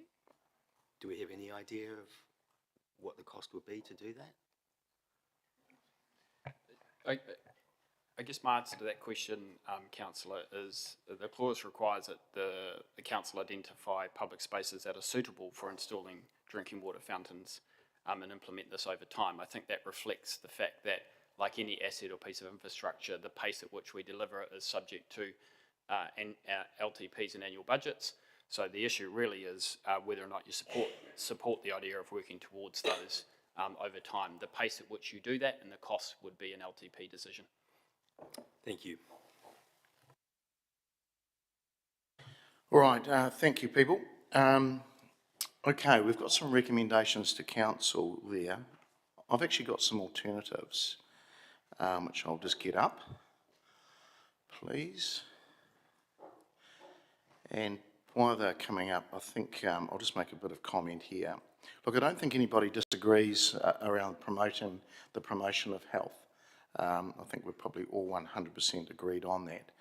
And I've got a few comments here about the process and everything else, and have no issues really with the great work we've been doing in the smoke and vape-free space and protection space. But I personally think we've massively overstepped in the sugar-free beverages space. I've never been a big supporter of it, and it's now got potentially to quite a stage where we're taking people's rights away from them, their choice. So it's interesting, we just had a massive debate and discussion around one of our most important decisions just previously, but it seems this has captured the headlines more than what I'd consider probably the more important issue that we just discussed around waters. But we've got some alternative motions here, and it's around having considered the matters, and I've got some very prescriptive to ensure that we conform with the Act and process. Having considered the matters in section 82 of the Act, that council makes amendments to the health promotion policy around healthy beverages, smoke-free and vape-free, and sun protection, and removing all references to sugar-sweetened beverages. Number 2, that Council authorise the Chief Executive to approve the final amendments to the health promotion policy that removes all references to sugar-sweetened beverages and proceed to allow for the sale of those beverages at our venues and events. That Council adopt the health promotion policy, healthy beverages, smoke-free and vape-free and sun protection with amendments, and determine that further consultation is not warranted. And finally, number 4, that Council rescind the sun protection policy 2010, the healthy beverage policy 2017, and the smoke-free and vape-free policy 2020. It will be replaced, obviously, with the one above it. So I'm happy to move that, seconded by the Deputy Mayor. And councillors, just a couple of comments there. 75% of our community have said they were against the healthy beverages policy. And I think our effort should be around the education of that, and it should be a personal choice. So we've already heard and considered the views and preferences of the community. Additional consultation would not be likely, providing new information or perspectives that would affect the decision. It's been assessed against the Council's statutory process, the function and the significance of the policy, and the decision is not significant. And there is strong public interest in reaching some sort of conclusion on the matter without further delay. And the resourcing and some of the questioning, and I think some of the councillors that did outline how bizarre the policy is in terms of what is deemed sugar and what is deemed not sugar, and what can be sold and what can't be sold. It is, yeah, I'll just say it's bizarre. So the resourcing and the time costs of additional consultation would outweigh any potential benefits to the decision-making process, and the impact of the decision on affected persons has been considered. So that's about the process that we have to go through, but I've opened it up and I'll go to Councillor Wood. Congratulations, councillors. We've just banned sugary drinks and we've saved the community's health. And I think we all deserve a bit of a treat. So I'm going to take all of you to the Speedway after this meeting. And it's been hard work doing this for the community, so I think we might deserve something to eat. Mr. Mayor, I'm going to buy you a bag of candy floss. Councillor Dennison, I'm going to buy you some mini donuts that you can eat there. For Councillor Arnold, I'm going to get you a hot dog dipped in full sugar tomato sauce. For Councillor Finlay, I'm going to get you a strawberry milkshake. Councillor Bowen, perhaps you can have a caramel latte. And I think for myself, I'm going to head up to the Arenas bar and I'm going to get a full sugar bourbon and cola. Good work, team. I say that to example how silly what we're trying to do here is. And I've said it to councillors in the lead up to this discussion, if you truly believe this is our role to be making these decisions for our community, then don't go halfway. Put up an amendment today that we ban all sugary beverages, RTDs, everything else included. Put up an amendment that we ban high sugar foods and high sugar, edible food at our venues and our events, if that's what you believe. Because what we're doing at the moment is really only going halfway. And I apologise for my questioning, but I wanted to ask about the application of it. Because the confusion is, a person can't have a Coke, but can have a milkshake, but can't have a slushie, but can have a full sugar RTD. And that is the problem when we get into this kind of space. And we've seen this problem discussed overseas and nationally when we get into the space of looking at a sugar tax, because it becomes very difficult to determine exactly what does and doesn't qualify. The debate's been raised in other areas as well, Council. You already promote smoke-free, and isn't this just the same thing? And I would make the suggestion that it's not the same thing. Smoke-free had national direction. It was a binary choice. You either do or don't, so it's easy to police, it's easy to regulate. And if I was to have a cigarette here, the second-hand smoke impact would harm the health of other people in our community. Whereas if I was to crack open a Coke, that has no negative impact on other people. So I think it is absolutely an overreach of our council to be going in this direction. And with what we've already heard from submitters here today, is that the policy, even as it is costing businesses, the example given for a slushy going from 50 cents to over $1 to provide to the community. And it's not being policed as it is. So it puts a disadvantage on the vendors that choose to follow the policy willingly versus those who continue to sell high sugar beverages at council events in objection to what the policy currently states. So I think I'm in full support of what the Mayor's put up. I think it's very sensible. I think it is time that we give this choice back to our community. It is a shame, as the Mayor highlighted, that this has become the topic of the day, because actually the rest of this policy is great. Working on shade for our community, working on smoke-free and vape-free signage across our community. There's a lot of good work that's been done in this. And so I do feel for staff when this has become the issue of the day. So I want to be very clear in thanking our community for submitting on it, thanking our staff for their work on it, and particularly on those other areas where we can have a real impact as we develop parks, as we develop play spaces, and making sure that we do what we can and what is appropriate for council to work with shade and work with health in that way. But I'm a firm believer that what we're doing here with sugar-sweetened beverages is too far, so I'll be supporting this, and I'd encourage other councillors to as well. Councillor Johnson. Thanks, Mr Mayor. I wonder if we could just have a comment from staff around whether they feel that it would be reasonable not to consult further as a result of this amendment, just so we can be sure about that.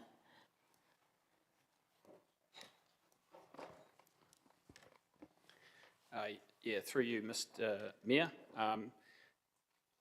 Yeah, as we sort of alluded to during the preface before the Q&A, I think the council has already heard and considered the views. There are a broad range of submissions. In my mind, I'm not sure, I don't believe that further consultation would present new information. I think when you look at council's overall statutory purpose, its functions, the significance policy, this decision to remove sugar-sweetened beverages, in my mind, or my advice is that it's not significant. As the Mayor said, I think there's strong public interest in reaching finality in terms of the decision. I think additional consultation would have a cost, but I feel my advice to you is that you have all the information in front of you to be able to make this decision today. Thank you for that. Thanks, Mr Mayor. Councillor McLeod. Thank you, Mr. Chair. Just want to rise in support of the amendments before us today.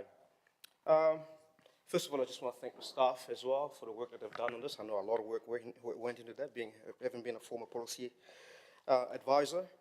And also I want to thank also the community, just also for the submissions that they put in as well. While I support the council's obligation to promote health and well-being, the health and well-being of the community by encouraging and influencing behaviour change, I believe, just as the Mayor said today, that we are overstepping the mark here. And I take a very philosophical view on the matter, or on the issue, in that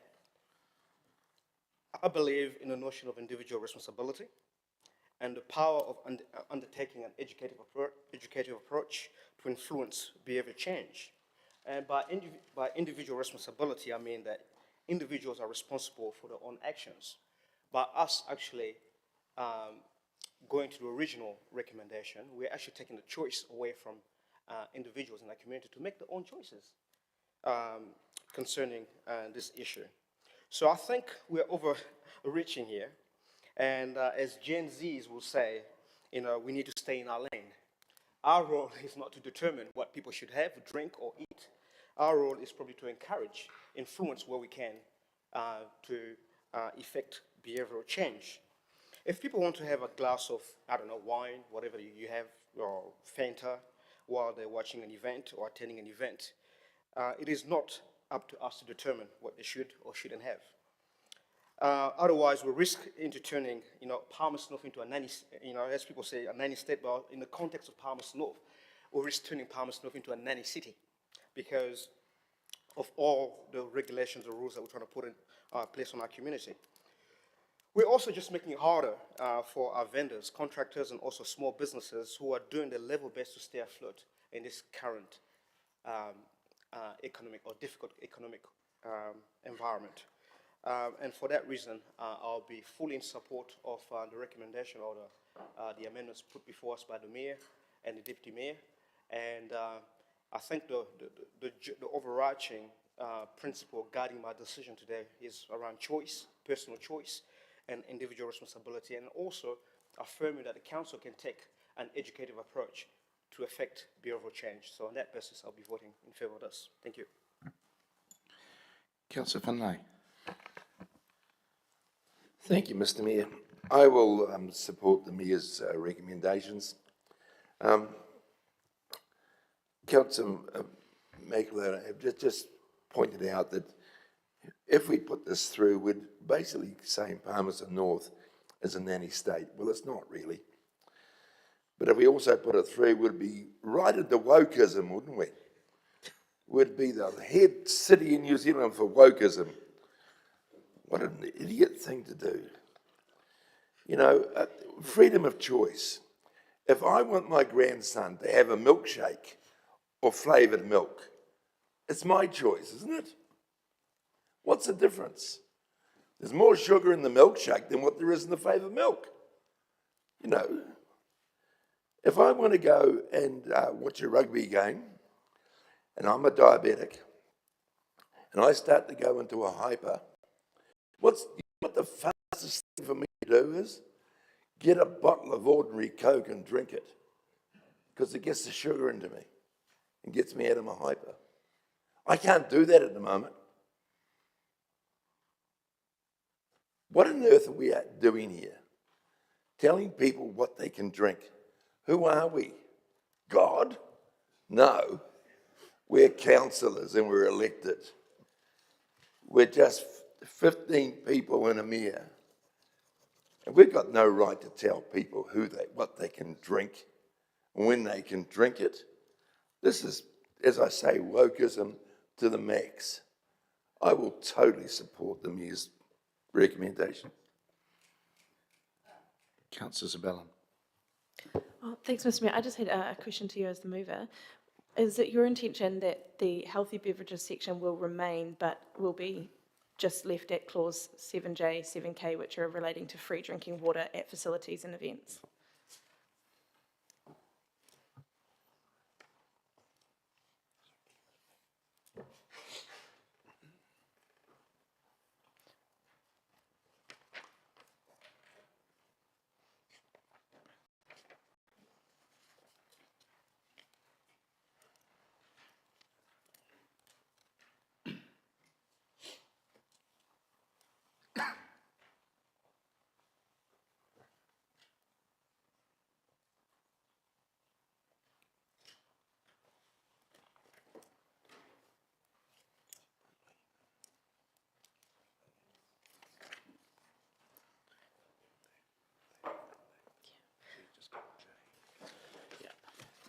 That is, Councillor, that's correct. We're still going to promote and educate healthy choices. It's to be prescriptive. It's getting rid of the commentary or references to restricting the sale of sugar sweetened beverages, SSB. Thank you. So just for clause 7I there, the first one under the title, is that one is just recommending as healthier choices, and then there's a list there. Sorry, start again. So the clause I, which is the one under the healthy beverages title, that one just says the following beverages are recommended as healthier choices of beverages to replace SSBs. So it does have a reference to SSBs, but it's not a directive recommendation. It's just page 113.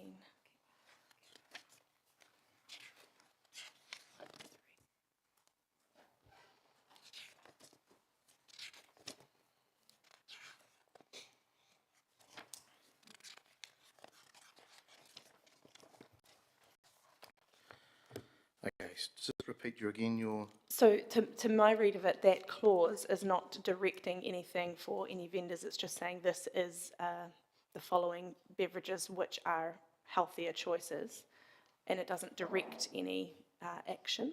So I wondered whether that one with a reference to SSBs would also be out, or whether that stays in as part of the advocacy of here are some healthier options you could also include. Yeah. I just might ask officers, I'm struggling with your line of questioning, sorry. So if I could ask the officers around, this is on page 113. Yeah. That clause would, given the resolution that's on the screen, that clause would require some amendment or removal because it has the word replace SSBs. So you'd only be replacing SSBs if you were restricting their sales. So the issue whether it remains as a, if it remains, it would require an amendment, and it would be more as an encouragement to those operators to make those healthy alternatives available. Sure, thank you. But as it stands, there's a reference to SSB, so that clause would go under the current recommendation? Yes. Okay, thank you. That's all from me, thanks. Okay. Councillor Arnott. Thank you, Mr Mayor. 2 out of 3 ain't bad. I certainly support 2 of these 3 options. Look, sugar drinks, I think it's people's choice. You know, at the end of the day, we're a city of less than 100,000 and we're not a dictatorship. If I wanted to live in a dictatorship, I'll go to North Korea. I believe in choices and, you know, I regularly drink one of these full sugar drinks. Councillor Finlay, if you have a problem, I've got your back today. You know, I brush my teeth twice a day. I've still got all my teeth.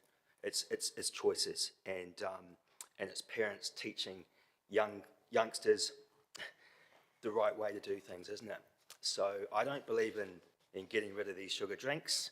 I believe in people having the choice to do what they want, and that's all I've got to say. Thank you. Councillor Barn. Thank you, Mr Mayor, and thank you for providing us with some options on this one. Councillor Micklad had his Gen Z quote that we should stay in our lane. Maybe a quote more from my grandmother's era might be that the road to hell is paved with good intentions. We went into this with some very good intentions, having listened to our community and the health promoters, particularly, who saw an opportunity for council advocacy in this space, and I do not resile from that. I think we do have responsibility for our community. We do have an opportunity to educate and inform. Having said that, it's unfortunate, as the Mayor led out with, that this debate has been captured by a certain amount, to be clear, of misinformation about what exactly Council was proposing to do. And that's the reality of where we are. The information that's in the public space is that we are trying to implement a ban on sugar-sweetened beverages. However complicated that definition has turned out to be, the Office advice is clearly that wasn't our intention, but nevertheless, we are where we are, and the community have taken that to be the intention and spoken clearly that they don't think that's appropriate. It's never been our intention, to be clear, to tell people what they could drink. Complete hyperbole to suggest that.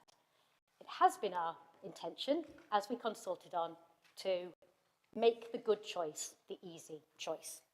And I can accept that we haven't landed where we thought we would on this one. So I'll support the recommendations in front of us on that basis, that the community have said that they don't agree with what they understand to be our direction of travel. I would just point out that what the community has understood to be our direction of travel was not necessarily the direction of travel that we had expressed, and that's been a failure of communication in that regard. Anecdotally, I was at the arena on Sunday, as the Mayor was. I was having a beverage upstairs, and I have never received so much public feedback on my beverage of choice. Some people were very pleased to note that I was drinking Coke Zero. Other people were very surprised that I hadn't exercised any particular option towards something with sugar in it. We have certainly captured the public imagination in the debate, but perhaps not as much imagination as it would take for Councillor Wood to imagine I would ever drink a caramel latte. Thank you. Councillor Dennison.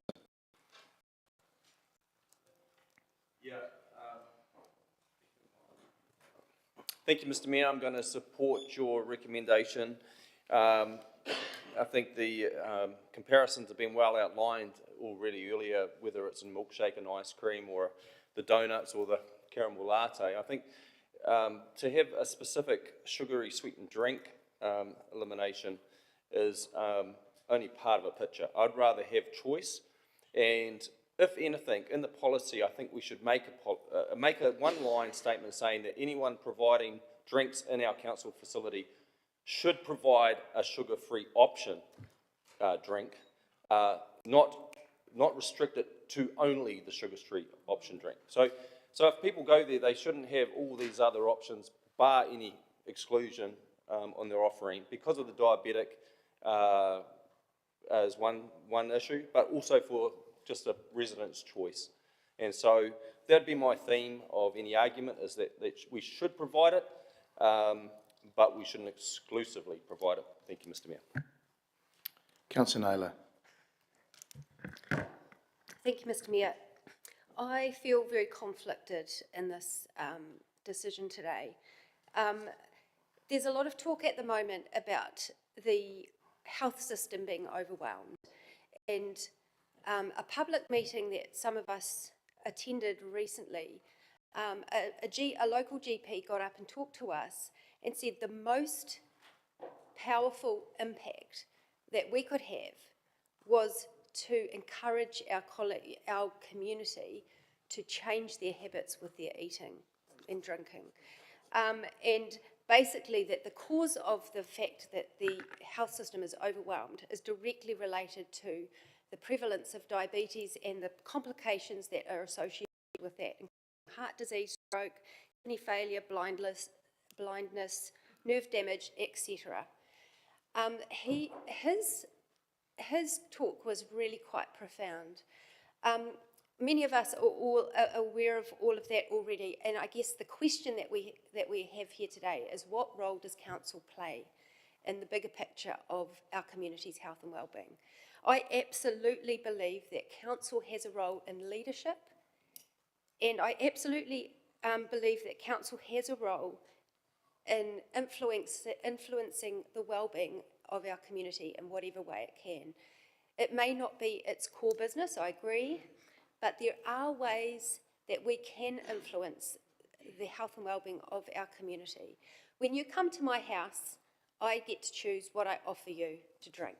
I get to choose what I put in my fridge or what I put in my cupboard, and I will offer you whatever it is that I have in my house. When our community come to council facilities, I don't think it's that out of the question for us to perhaps determine what it is that we might offer our community. And if we have an awareness of what is good for them and good for their health, then we may choose to make those options more available. I don't think that's in any way taking away people's choice. People can go to the supermarket and buy whatever they want. I acknowledge the inconsistencies in this policy. My disappointment is that the recommendations in front of us today actually diminish what we already have under status quo, which in the report shows that many organisations have opted voluntarily to choose healthy options. I certainly hope that whatever we decide today, that those organisations will continue those choices and making those choices available. The report clearly states on page 101 that the public feedback was slightly the majority of the public feedback was in support of the guidelines for healthy beverages, 28 for, 24 against. So that's 54% were in favour, 46% were against. I think we need to be careful not to believe misleading information that's shared about it being 75% of the community against. We have got the summary of submissions here. We've had submitters talk to us, and many of those submitters, what they'd written and what they'd spoke about was very powerful in terms of the impact that we can have as a council on the wellbeing, health and wellbeing of our community. So I am disappointed. I hear that where the mood of the room is, but I did want to speak. And give a rationale for why I won't support those options today. My preference actually from the paper would have been option 4, which was to retain the current policy, which in my view doesn't seem to be too bad. yes, no policy is perfect in regards to this. We're not addressing the harm of alcohol in it, and perhaps that's an omission. But I won't be supporting these recommendations today for those reasons. Councillor Mann. Thank you, Mr Mayor. I sympathise with Councillor Naylor with our health problems and everything else, but I believe it's leadership, okay? And hypocrisy comes to mind when I hear certain people say that we should be telling people what they should drink and not drink, and then have a look at their own actions in their own life. So it's by leading and being leadership and leading by the actions in our own life. Councillor Barrett wants more cycle lanes, but he rides a bike every day, so that's cool, isn't it? It's leadership, okay? We need to do the actions of what we want. Councillor Naylor also referred to that you go to her house, it's her choice. Normally when you invite people around your house, you don't ask them to pay for what you're getting either, okay? If I go to a council building, I'm paying for what I'm getting, and it should be my choice. And I'll leave it at that. I won't burble on about, like everybody else has pointed out, the goods and the bads of it. Mr Mayor, I'll be supporting these. Councillor Sabellin. Thanks, Mr Mayor. I just wanted to speak to the policy more broadly. I do agree that combining the policies are a good idea, and I'm highly in support of the provision of water at events in our facilities and sunscreen as well. But I do, at this point, disagree with the need for a health promotion reference group. I think there are existing bodies, like the Cancer Society and Te Whatu Ora, for example, who provide the expertise already pretty regularly. They submit to us with robust and well-supported submissions on the activities that we do that fall within their gamut. And if we take care to consciously include them as engagement stakeholders for things like the vegetation policy or the health promotion policy, etc., I just don't really see the gap that needs to be addressed by the establishment of a formal group. So this has been a great debate, but let's not forget that the key change here is actually the combining of 3 existing policies into one. However, I am in support of these, so thanks for putting them up. Thanks. Well, colleagues, just to write a reply, and look, I certainly understand around the education and the promotion of healthy choices, but I disagree with some of the commentary that we must do this. It's a massive overstep. You know, are we going to tell people what colours they should paint their houses or what clothes they should wear? I mean, it really is. Leadership is about choice as well, and I do think we need to stay in our swim lane. It is a massive overstep, but I'm reading the room, and I think you are understanding that the key word here should be personal choice. So let's vote, please. Voting for the alternate motions on the screen.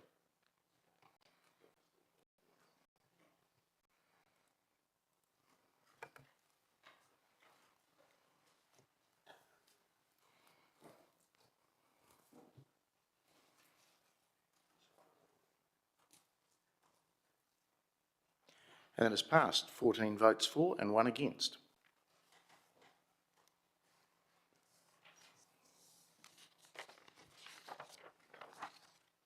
All right, we'll move through to number 10, which is our quarterly performance and financial report for the quarter ending 31 March 25. I'll invite our Finance Manager, Scott Manser, and PMO Manager, John Aitken, up, please, gentlemen.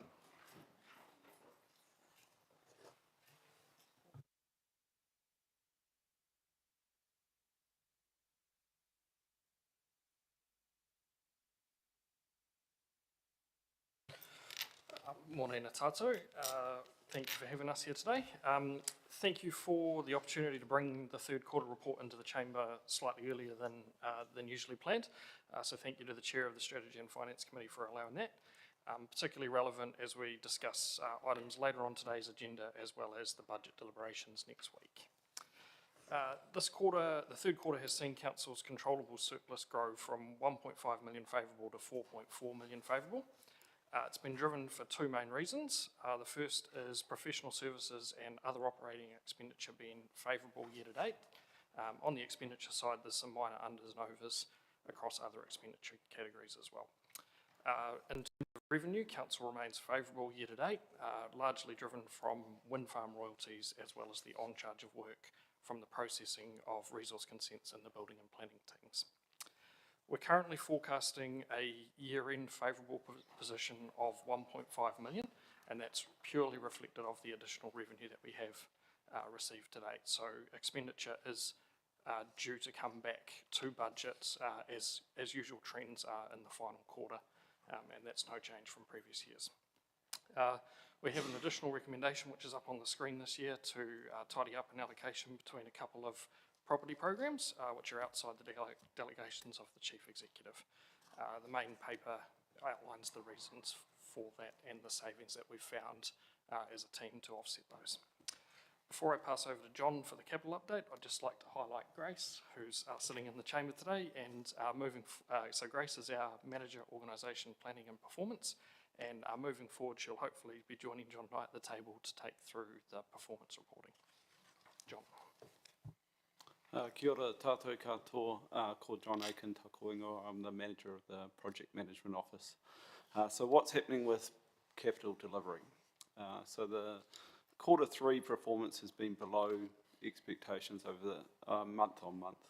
There are many reasons which are project and program specific, and the result of this under delivery has resulted in a number of delayed outcomes and a financial carry forward for the next financial year.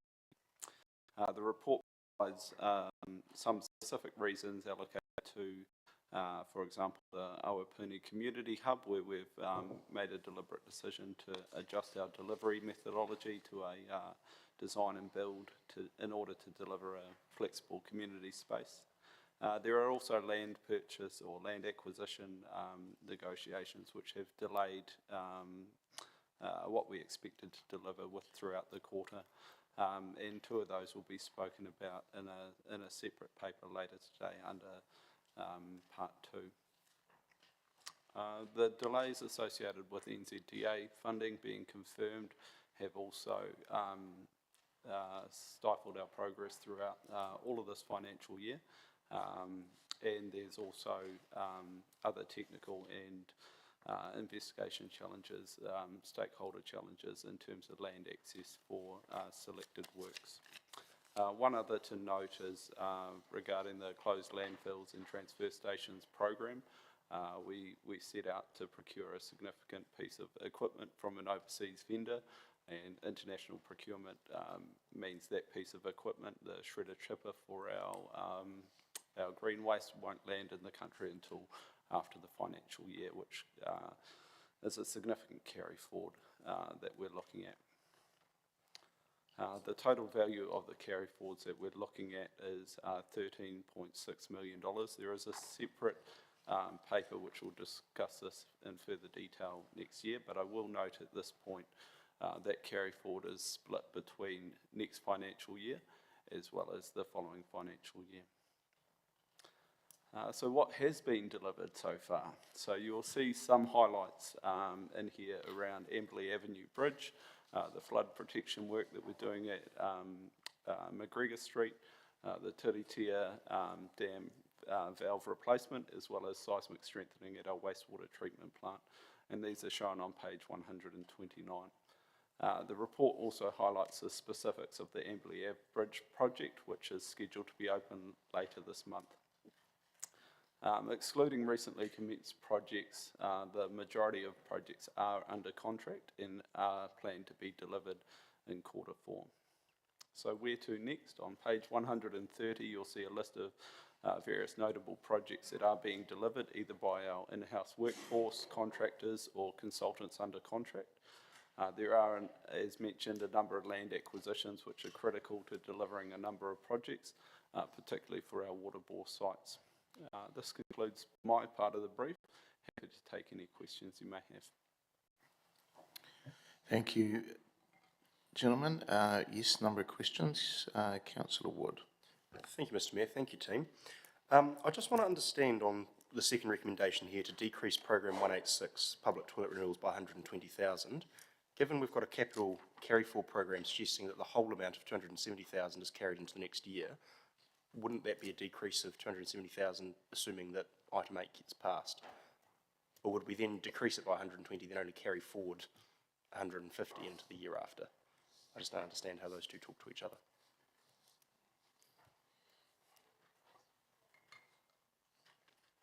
Actually, they've got different program numbers. Are they different programs? Ah, okay. Public toilet renewal services. I've answered my own question. One's a capital renewal program, one's a renewal program. Sorry about that. My other question was around the 1.5 million favourable, and I apologise if this comes across as naive, but what happens when we're $1.5 million favourable? Does that in effect mean that we've overrated the community by $1.5 million, or what does that mean? No, so the 1.5 million favourable is all due to additional revenue that we've received this year. So there's a number of assumptions around the royalties that we get from owning the land that the wind farms are on. We get a portion of the revenue generated from that. What will happen there is that 1.5 million will be available and go against debt repayments. That's the first option, and the one that we advise, obviously, to maintain the debt levels. But yeah, it'll go through and pay off additional debt this financial year. Would it be used to offset the rates requirement for the next year, or not really? No, it's revenue for this financial year. Right. Thank you, Mr. Mayor. Councillor Barrett. Thanks, Mr. Mayor. Thanks, gentlemen. A couple of questions. First is just definitions. We've just been talking about definitions for a while. In the capital programs, there's an executing part of the pie graph and there's a delivery part of the pie graph. Could I just understand the differences between? So executing is where you'll see the bulk of the project being delivered, whether it's design, construction, etc. Delivering is handing the asset back to the asset owner, whoever that is in terms of the service line. So think of it in terms of constructing a product. Most of our construction would happen in the executing. Delivering is shipping that product out back to the owner. No, that's helpful. Just on the wind farms side of things as well. So is the amount of money we make related to how much the wind blows? Yes. Thank you. That'll be a relief to those of us that have to endure that occasion on our bikes, Councillor Mann. Just wanted to understand the interplay between parking revenue and infringement, kind of parking meter revenue and infringement revenue with the change in direction from central government, big increase in fines. Kind of how, is that settling into a new pattern yet, or when do we think we'll have kind of a new normal there and some insight in terms of that situation? Yeah, so as you'll be aware, we have parking meters in the city, and we expect they'll be used a certain percentage of year, and that's definitely the parking revenue.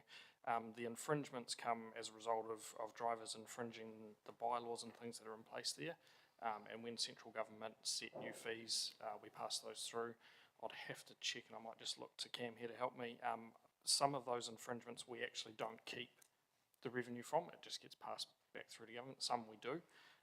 And we are, as those rules changed late last calendar year, once we sort of got through the holiday period, we're now starting to see a little bit of a pattern.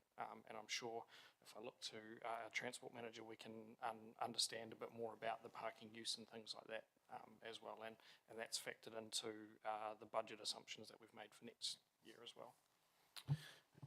Great, thank you.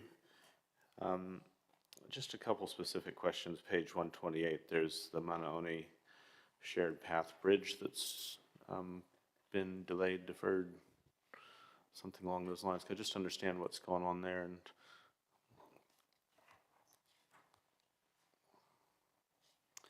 I'd need to get back to you on that one.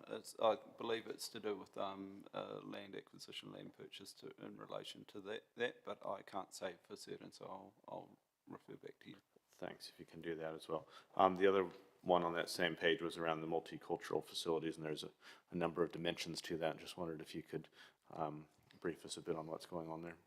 That one I can speak to. So the multicultural facility is facing some challenges with external funding, and again that will be addressed in a separate paper next week specifically, but following the design, looking at the scope, understanding that we've got enough funding from the external sources to cover that. So there have been delays in terms of assessing what scope we're doing, as well as how much funding we're needed for that. But what I have seen is a detailed outline of scope and cost associated with that scope, so we'll be able to provide further detail in a paper next week. Great, thank you. Thank you, Mayor. Councillor Johnson. Thanks, Mr Mayor. And my questions are also about the Multicultural Centre. So on page 128, it's identified as red status with the comment that it's got issues with cost, scope and schedule. But later on in Appendix 6, it's got a green traffic light on it. So I'm just wondering, is one of those more up to date than the other? Because, you know, that is quite inconsistent.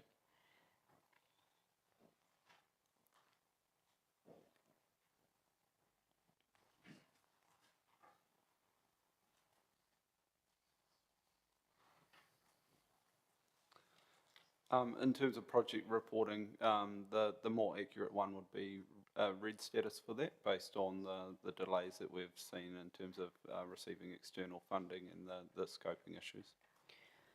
Okay, well, it does sort of beg the question of how much confidence we can have in the other appendix then. I mean, are any of the other projects that are green in the other appendix, has their status changed?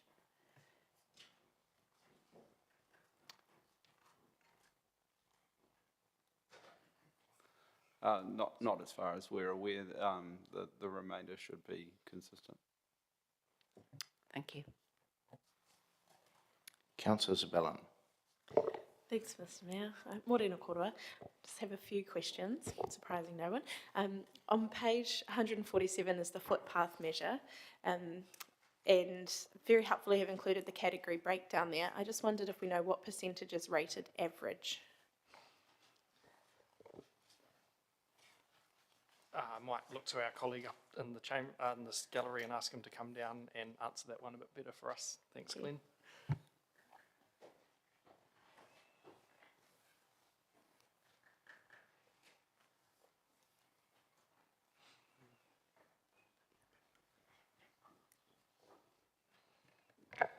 Good morning, councillors. Mr Mayor, Glenn O'Connor, Transport Manager. Sorry, councillor, I'll need to provide an answer to that after the meeting. Okay, thank you.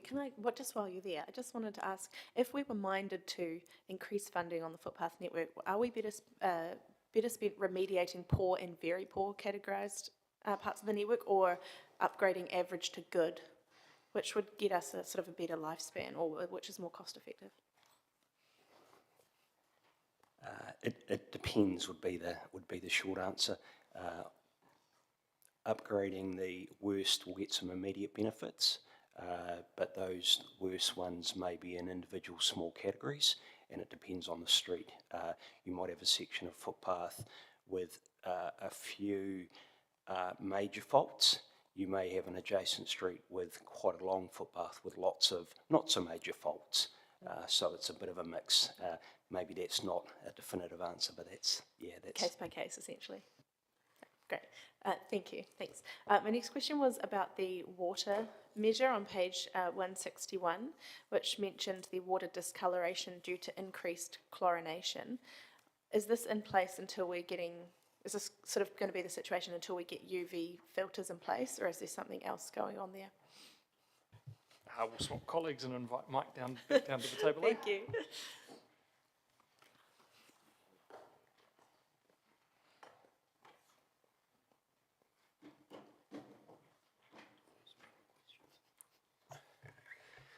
Good morning, Councillor, and through the chair. Yes, it's a really good question. I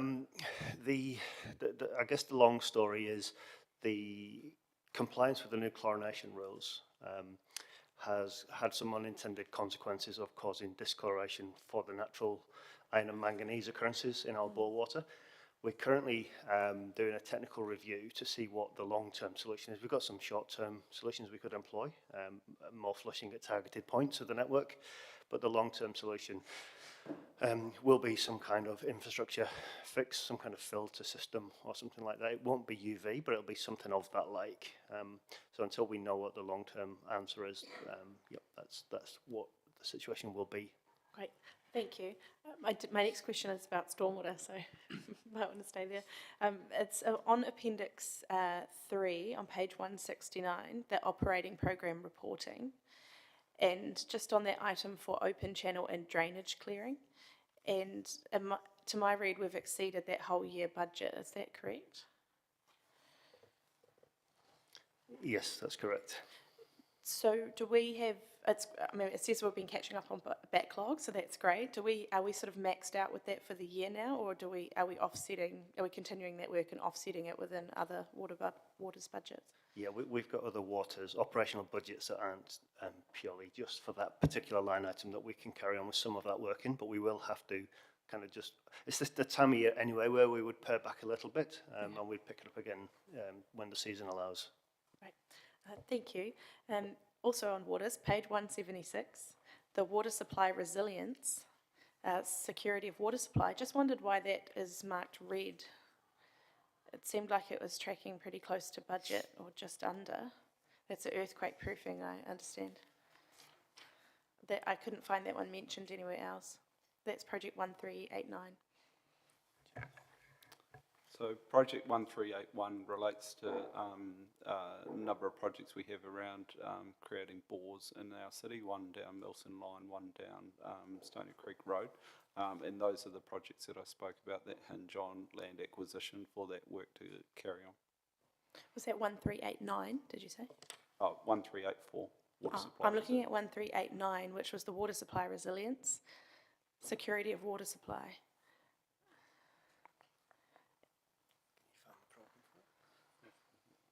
It's on page 176. Apologies, Councillor, I just might have to go and come back to you, get the answer for that one. Okay, great. Thank you. And I just had one more, which was about, on page 176 as well, the shared pathways slip prevention and the budget there being 150k, and we haven't spent anything to date. Just wondered if we'd spent anything on slips that have occurred in a reactionary rather than preventative way, and which budget line that comes under. I'll refer back to my colleague Glenn. Thanks, Glenn. Thank you, Councillor. There's a major program of work undertaken right now on that job. We had some couple of consenting issues we've just got through, and that work's being undertaken literally today. Thanks. So that's been a consenting hold-up, essentially?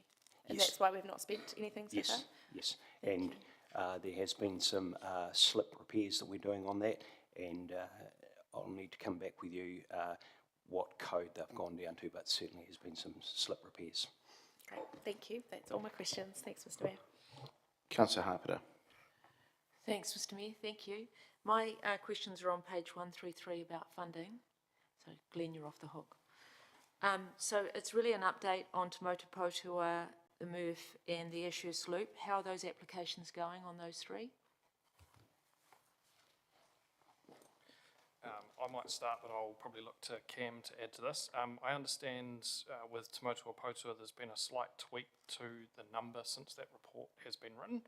I believe the application to the RIF is now 3 million, not 4 million, and so the total funding external application is now 4 instead of 5. In regards to the MRF, I believe conversations are ongoing with MFE as well, so those are still going there, and we are awaiting further information around that. It's a fairly lengthy process, and the Ashes Loop I actually don't know the answer to, so I'm looking hopeful to Cam to provide a little bit of support to that one. That's for you, Mr Mayor.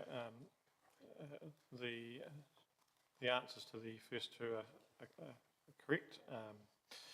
In terms of the Ashes Loop track, I'd have to come back to you on that. I don't know the answer to that one specifically. Okay, thank you. Sorry, I might just jump back in there. I've actually just realised that one's a carry forward. Okay, so good. that the application's going to be aligned with that one in next financial year, along with the carry forward. Okay. As the chair of the steering group, I can possibly help you as well. So of that 5 million that Scott spoke about, 1 million is secured, from Rangitane or Manawatu. 1 million is in 2 applications to 2 community trusts. They're pending in May this month, and the RIF application for 3 million, a decision is made either this week or next week. So it's very close, and we'll know either way what's happening. Great. Just going further down the page, it talks about the youth space, funds from 100,000 over 2 years was declined. Could you just talk a little bit further on that? Yeah, absolutely. My understanding for that one is the people that applied to that fund were in a less advantageous position to council, i.e. we have already more resources than other applicants, so we were declined on that basis. Okay. And in the last sentence, you talk about it being a challenging environment for funding, and you talk about it, basically, you want to do things differently for funding. So can you just talk about that a little bit more, Scott? I'm just trying to read between the lines. Yeah, absolutely understand the question. I'm probably not the best person to answer, so I'll refer that one to Cam behind you.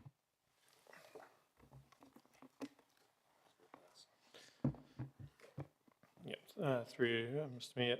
So in terms of the environment, there is a lot more applicants putting applications into, I guess, fewer available funds. So what the team is doing is ensuring that we are matching our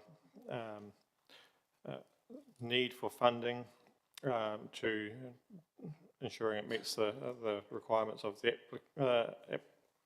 application that we're going for, and being relatively proactive. So the aforementioned youth space one was one that we didn't necessarily have an assumption around external funding, but there was actually a place that we could target, and we decided to try. But we are also being proactive with our relationships with key funders in the city as well, to try and maximise what we need for our purposes. Thank you, Cam. Thanks, Mr. Mayor. Councillor Naylor. Thank you, Mr. Mayor. Firstly, just to follow up Councillor Harper's question around Te Motua Poutoa, the updated budget that went to Rangitane Committee was, I think it indicated that it had gone up from 15 million to 16 million, and that the target for external funding was 6 million. Has that changed?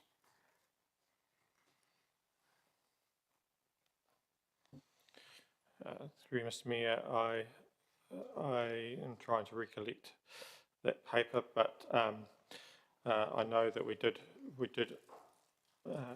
had a feeling we would be able to achieve an extra $1 million through the RIF process, for which that's been put back to the original intent of 3 million that we had intended to apply in the first instance. We do continue to look where possible for funding opportunities, but I think they're currently outlined as in this section, what we think we are likely to achieve at the moment. In terms of the budget change, I would have to go back to the detail of that paper. Okay, and excuse me, so if we've returned to an expectation of 5 million externally funded, does that mean we're returning to an overall budget of 15 rather than the 16? Or if not, where would we be looking to find the additional million if it is 16? Through you, Mr. Mayor,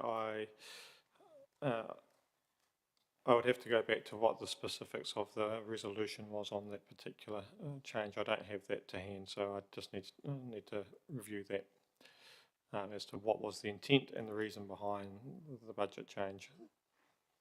Okay, I don't think there was a resolution, we just noted the report at committee, but okay, I'll move on. The other question I have is related to the capital program that's on page 121. I'm just wondering if we have a year-end forecast for our capital delivery.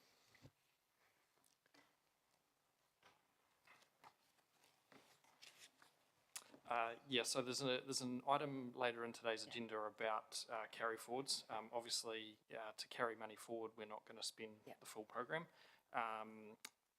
I believe at the end of March, our underspend was reflective of the capital carry forwards paper, so about that 13 million under at year end. And we're currently working on it as we've now gone through the end of April, what that's looking like at the moment. Yeah, yeah, thank you. I'm aware of the proposed carry forwards in item 8. I guess what I'm trying to understand is whether, okay, so are we expecting to deliver the full remainder? If we put aside that 13 million, is the expectation that the year-end capital delivery will be all of the rest, or are we likely to have some further carry forwards? So the plan is to deliver the full remainder up to the amount of those carry forwards. We still have the better part of Q4 to go, and a lot of those are dependent on selected risks either materialising or not. If those risks materialise, then there may be further carry forwards. It's our best estimate at this stage in terms of what the carry forward value is. Okay, and I'm just looking at the full year budget on this page on the dashboard, which says 89.4 million. Our annual budget amount was originally 95.3, and I'm aware that when we do our annual report, we measure against annual budget amount, and we're reporting as a percentage against the updated smaller amount. So, is that consistent to how we've done it in the past? Yeah. Yep, absolutely. Okay, so if we're looking at the updated amount, that, to my calculations, would mean that we'd be still expecting a $31.3 million delivery in the fourth quarter. Is that considered realistic? I can speak to the maths. Yes, that maths is right. We're expecting 3 months of $10 million spends in delivery. In terms of the deliverability of that dollar, I'll defer to John to add to that. Again, there are some considerable risks with delivering that, and that's something that our team is working through to make sure that we get as close to those numbers as possible. In terms of level of assurance, well, it'll come down to how effective our mitigations to those risks are. Okay, that's all for me. Thank you, Mr. Mayor. Councillor Johnson. Thanks, Mr. Mayor. So I've got some questions about the performance measures that are in attachment 3, and specifically on page 152, around the resident survey satisfaction with council's provision of funding and support for community groups. So that has decreased and is now sitting at 37%. Is the survey done every quarter? I'll defer this one over to our GM of Strategic Planning. Yes, that's my understanding. Do we know if there was a change in the most recent quarter, which would have come after the publication of the Strategic Priority Grant results? I'll have to go away and check that for you. Okay. With Q2 and Q3 both being yellow, was there I presume it wasn't done in September, which is why we've got the W there.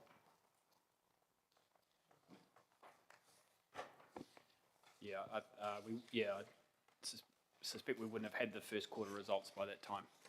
Okay. Would it be possible to have a bit more meat on the bones of that so that we can look into why we think that might be? Because it does seem particularly low, given that we have, we have put significant provision of community support forward. We can look into that and come back to you. So as Scott said earlier, Grace has joined us now, and she'll be looking after the resident survey. So it's a good first deep dive for her into the resident survey to provide some more detailed analysis on that. When do you think that might come back to us, David? I don't anticipate that would take any more than a week or so to look into that and come back by email. Okay. Or we can come back. Sorry, I know there's a meeting next week. We can come back before the meeting next week. I think that would be really helpful, thank you. I also note that there's a reduction in satisfaction of library users as well. Do we have any further sort of intelligence on that? I might start with this question. I know there was quite a bit of internal communication about that. The overall measure has decreased, but I understand that was driven from the non-library users rather than the library users. However, the measure is all, it doesn't differentiate between users and non-users. And I'm getting a nod from the table behind you, so hopefully that answers that. Okay, so we're saying that the opinion of people who don't use the library has gone down? Yes. Okay, thank you. Councillor Barrett. Thank you, Mr. Mayor, for the chance to follow up on more question. Thank you, gentlemen. Just on page 147, which is the KPIs, in the transport page, which is splattered in blue and red. The first deliverable there, or first KPI there, is around basically sustainable active transport, et cetera. We've coded that blue, if I've got that right, which is unlikely to achieve for reasons outside of council's control. And I just wanted to test that a little bit. Is it really outside of council's control when we subsequently voted at this table not to backfill the hole that Waka Kotahi created for us? Possibly we'd choose our words slightly different, councillor, when you put it like that. You raise a good point. Council is in control to some extent, as we saw with the $1.1 million worth of footpath funding. The council 100% funded, so agreed point made. Thank you, Mr. Mayor. All right, thanks, colleagues. That's the questions done. Thank you, gentlemen. All right, recommendations to council 1 and 2. The council received the memo titled Quarterly Performance and Financial Report for the quarter ending 31 March 25 and related attachments presented to council today on the 7th of May 2025. 2, that council approves the following program transfers for the 24-25 financial year. A, increase program 1791 Parks Depot building renewal by 330,000, and 2, B, decrease program 186 public toilet renewals by 120,000, and C, decrease program 1763 CET arena property purchase by 210,000. I'm happy to move those. Thank you, Councillor Dennison. If there's no commentary, we have Councillor Naylor. Thank you, Mr. Mayor. Just briefly to thank officers once again for a really thorough and useful report. Just want to make a couple of observations, particularly around the capital delivery. It's always a big relief to me, unlike many of you, I'm aware, when the capital delivery is a bit slower than what we've budgeted for, because it certainly is favourable to our debt position for the following year and the interest that our community has to carry. So that for me is a positive one. However, you know, at $44.5 million in the first 9 months, we do need to think about the deliverability of, for next year, of a very huge capital program and whether that is actually realistic. I know that's next week's debate, but I think it's worthy to just note the progress at this stage whilst officers are anticipating a $31.3 million delivery in Q4. We do need to be aware that that is more than double the average of the last 3 quarters. So whether or not that's realised, only time will tell. But just want to thank the officers for all the hard work that is going into the delivery of both the operational programs and the capital programs. Councillor Sabella. Thanks, Mr. Mayor. I also just wanted to note the Youth Wellbeing Forum was not specifically mentioned in the community support section. Now that I think about it, it probably did occur 2 days after the close of this report. But it was a very well attended and very well run event, the second one that we've had, and it's a standout event for me of all the events that I've attended this year. So I'm looking forward to the report coming back on that. And just a shout out to the library once again showing very consistent growth in the usership across all of its physical and online offerings. It's 385,000 visits year to date, which compares to 450,000 across all the pools. I think it's a pretty cool pretty cool metric in a report of declining stats. That's very nice to read. And also just a huge thanks to the Waters team. It's so great to see a concentrated effort to get on top of the backlog for open channel and drainage clearing. That work is identified in the asset management plan as an improvement action, so it's great to see that we've really been pushing on that. Thank you very much for the report and all the work they are doing. Councillor Johnson. Thanks, Mr Mayor. Just while we're foreshadowing next week's debate, I would like to draw colleagues' attention to the reduction in resident satisfaction with Council's provision of funding and support for community services. I think that this is significant. This is an area that we've always attempted to do well at. I understand that there's a decline in satisfaction across the board, but I think we'd do well to be clear that a satisfaction level of 37% with the level of funding that we provide to community services, I think is too low. So just in case anybody had any ideas for next week's debate, I'd like you to bear that in mind. And I'd look forward to more information coming from staff about why that is. I'm aware there was a little bit of grumbling after the last strategic priority grants round, and I think it's something we need to keep on top of. Thank you. All right. I don't see the need to comment. We'll just vote. Thank you.